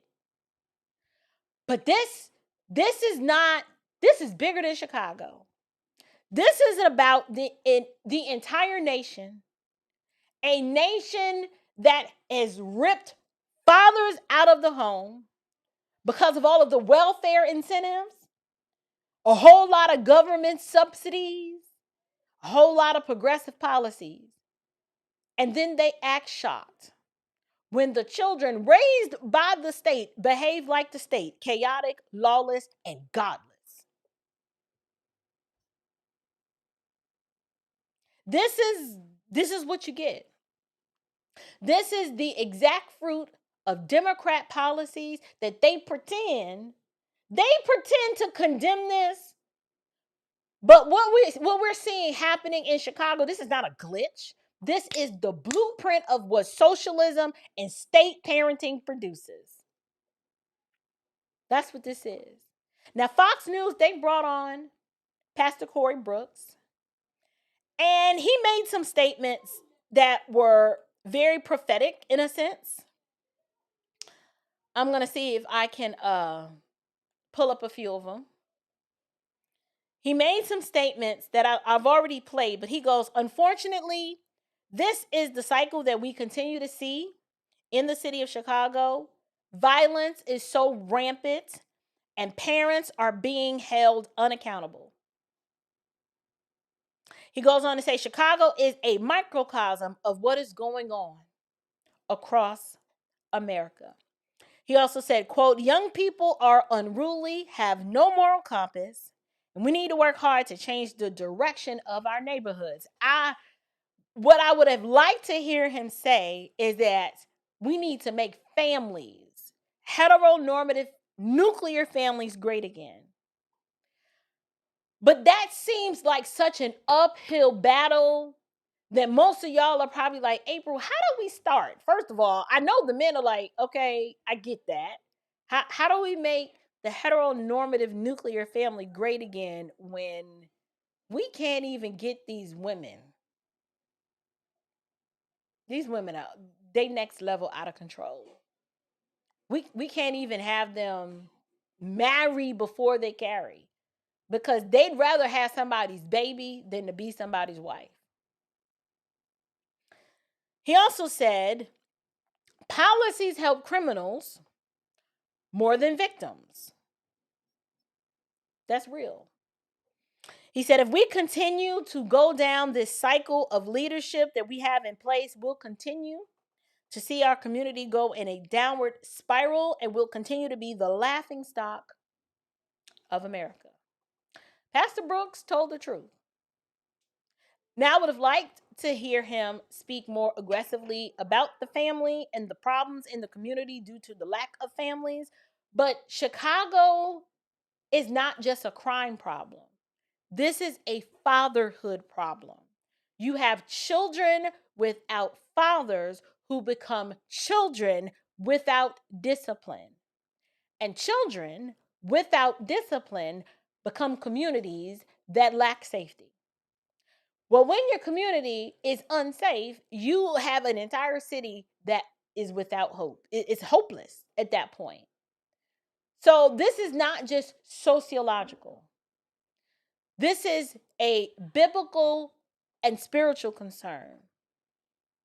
Because little buddy right here with the not pinstripe, with the checkered, with the striped suit, y'all, I'm losing it. I'm sorry. Did you notice what he did? Did you notice what he said? Not one time did he talk about the existential crisis of this cultural problem that stems from the lack of fathers and discipline and morality. His solution was the state, resources. We invest in people.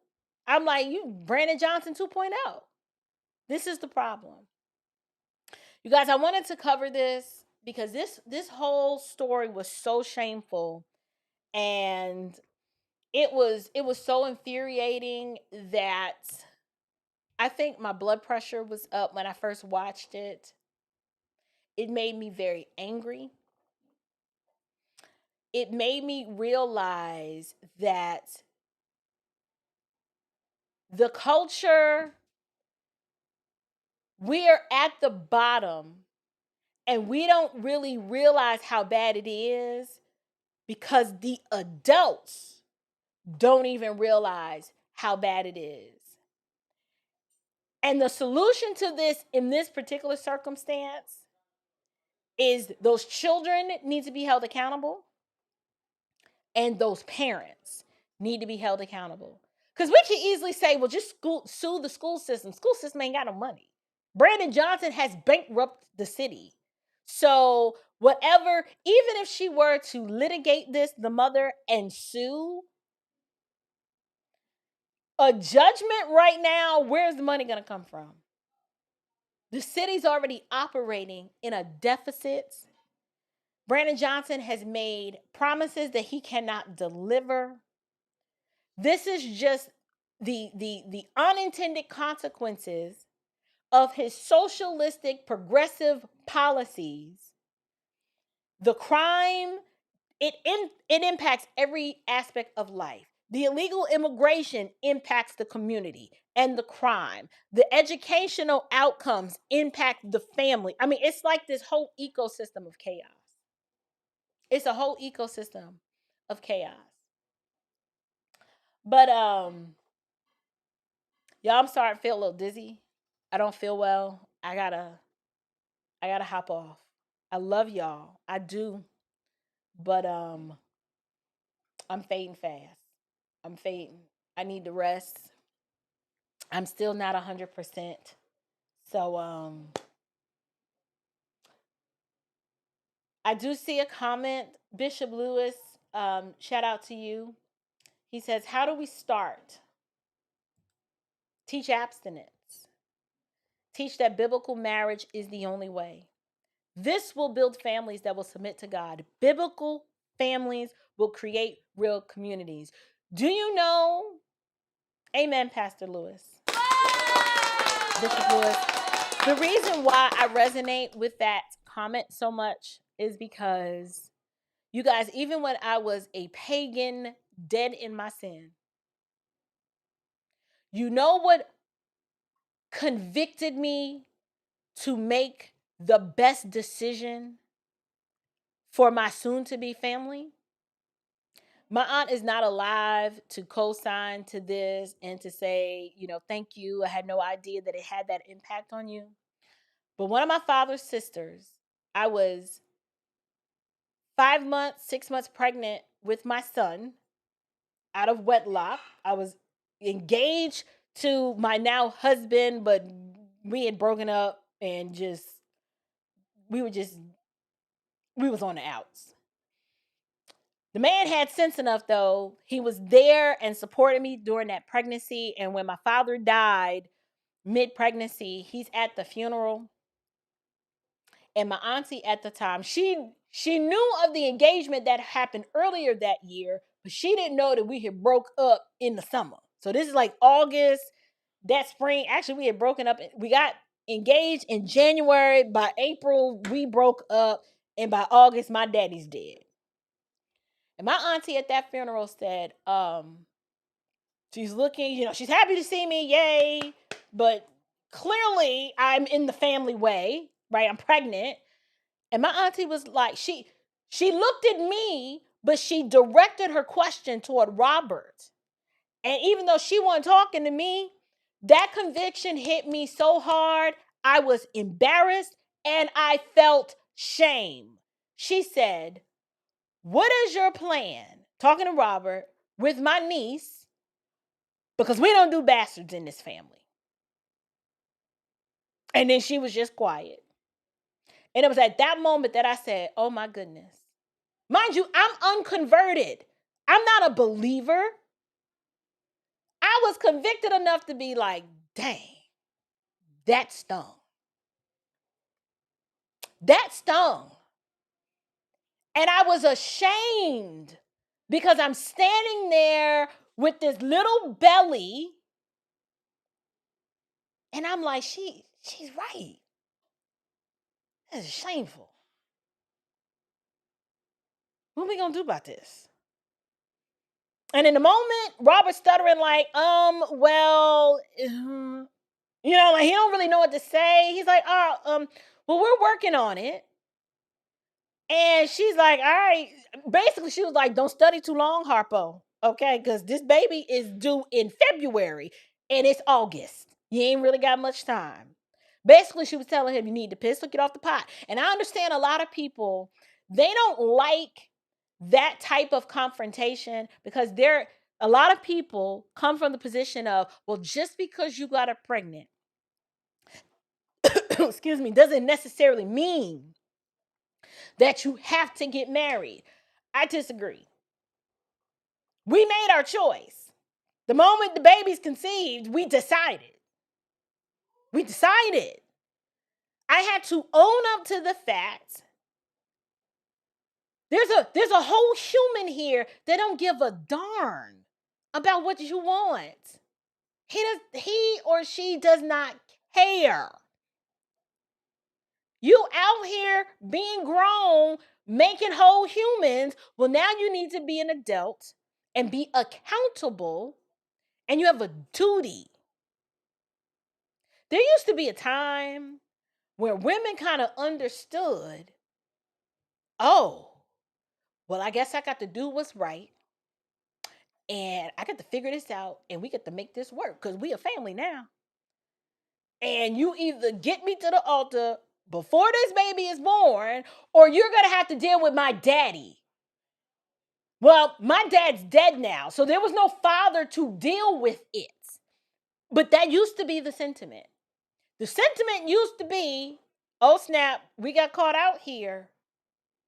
That's what they used to call a shotgun wedding. And I know a lot of people are like, well, yeah, but back then, women just, they did it, but they were miserable. Okay, that may be true.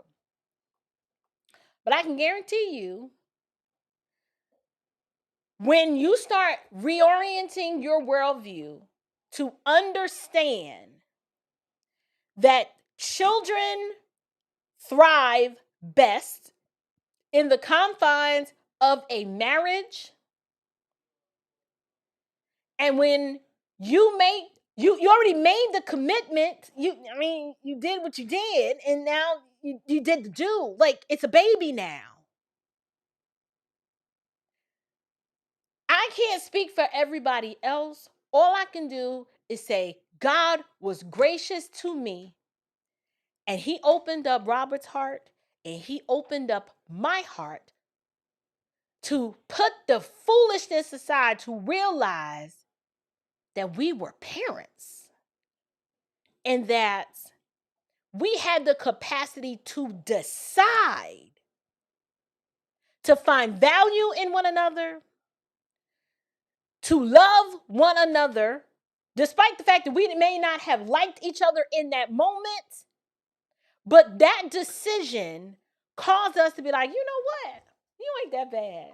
Like, he realized she a little crazy, but I think I can work with it. I can work with her. She a little rough around the edges, but we gonna work with her.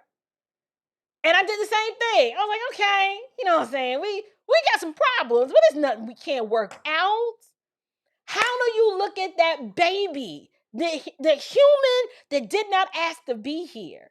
You feel it moving in your stomach like, surely we can put this BS aside and figure out a way. I'm going to work on me. And then the other person's like, I'm going to work on me.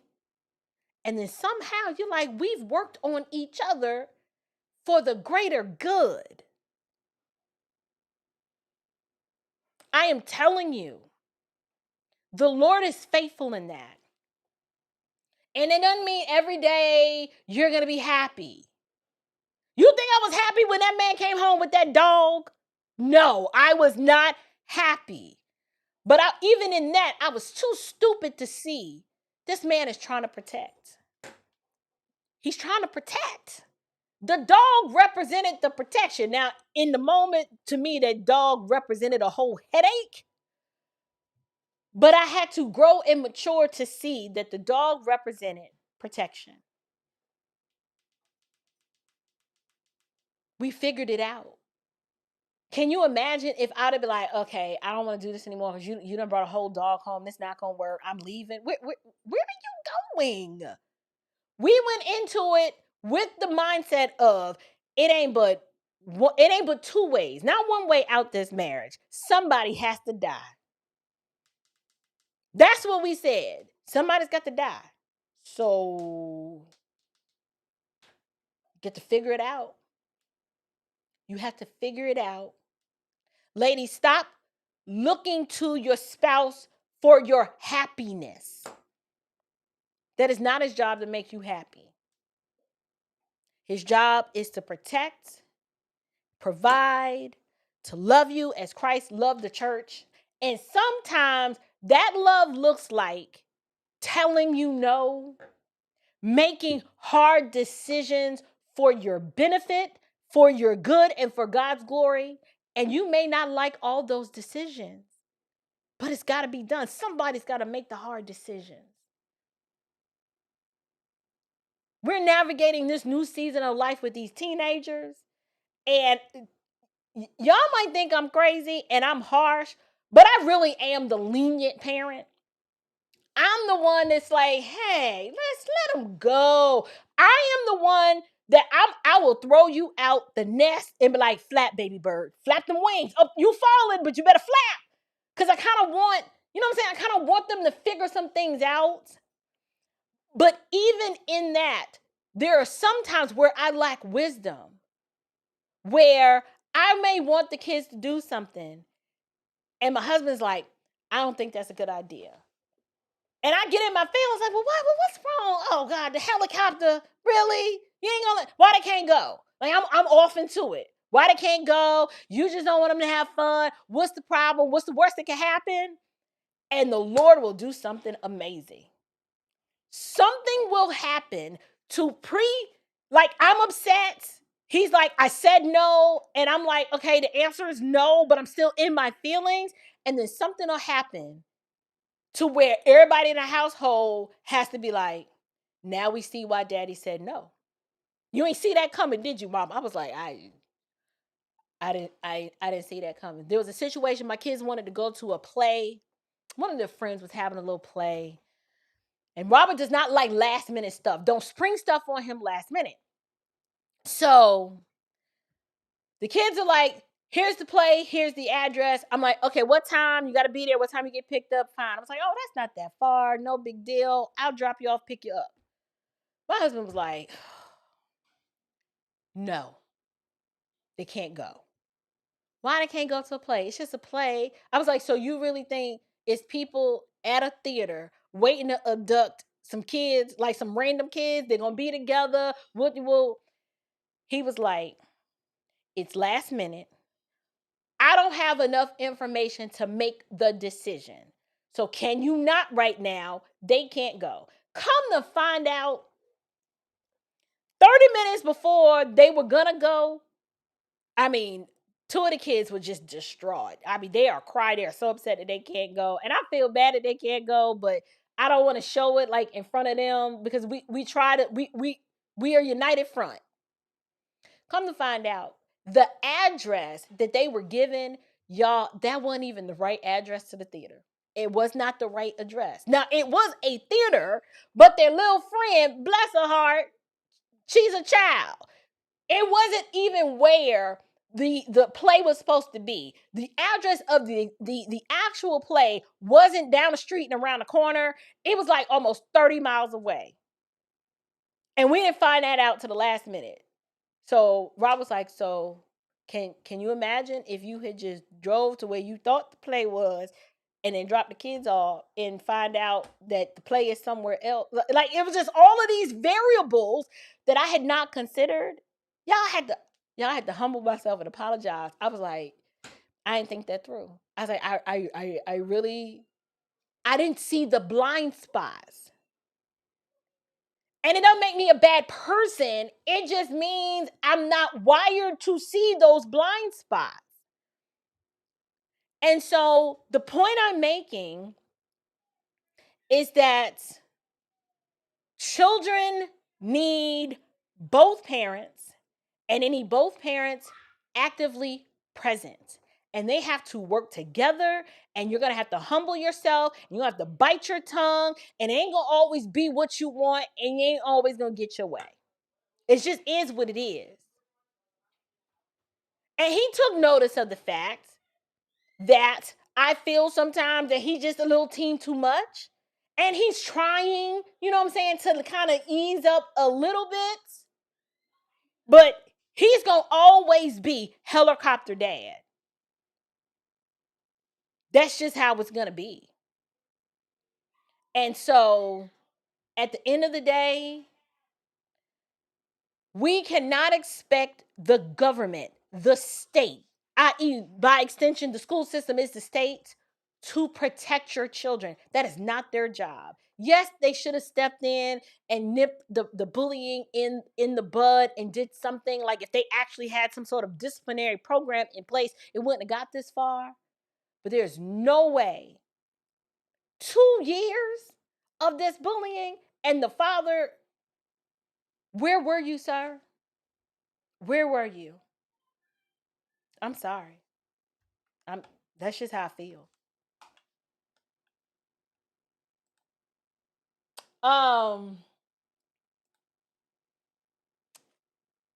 Thank you. Oh, Lamont. Hey, y'all. Thank you. I appreciate it. I'm about to yeah, I got to sign off. When I say I don't feel good, I really don't feel good. I'm struggling. So, what is today? Today is Friday. What do I have coming up for the week? Videos. That's all I got. I don't know. I'm grateful for you guys hanging here with me for 2 hours and 3 minutes. And I'm very grateful for the fact that I can still figure out a way, despite how I feel, to find joy, to come before you and to unpack the foolishness. Oh my gosh, this really messed me up, y'all. But I don't have anything else to add. I don't have any new announcements, no new events. I'm thankful to each of you who left comments on the my first Winsome Sears video. I was so grateful and appreciative to that. So much so that I did a follow-up video to it to correct the record and to clarify some of the things that I said in that video. That I still doubled down on how I felt. Like, I really do believe Winsome should have went scorched earth and disavowed John Reed. And it would have been, she would have gotten so much news coverage because people would have been like, I can't believe she held the line and she stood firm on a topic that is so polarizing. But honestly, all she would have been doing was doing the same thing that the lieutenant governor candidate, the gay Republican, was doing. He was standing on his square. He was like, I'm not wavering. I believe what I believe and I feel what I feel. And I'm not going to not feel that way to protect anybody's feelings. She should have doubled down and said, oh, John, yes, I agree. I so agree with you that now I got to ask you to step aside. You need to get out this race, John. You know darn well Republicans ain't co-signed to this foolishness. You out here married to a whole man. That is not conservative at all. Now, if you ain't gonna go down and sit down somewhere, we're gonna have to make the campaign about you. We're going to have to make it about you and Abigail Spanberger. How y'all are basically two sides of the same coin. Is that what you want, John? You don't want that now, do you? Get out the race. Get out. Sit down. Go find something else to do, but this ain't it. I'm not about to run the state as a Republican governor, and my lieutenant governor, who also claims to be a Republican, is out here married to a whole, like, no. I'm out here fighting to get boys out of girls' sports and the freak nasty books out the school. And then there's you. How do I promote family values when you want to be a reimagined family? No. I still believe that. But anyway, I'm about to go. I love you guys with the love of the Lord. Until next time, you guys. Ooh, y'all, I'm trying to say, what do I say to close out the show? Stand firm. Stay bold. And above all else, stay unshakable. Y'all, I overdid it. Grace and peace. Love you guys.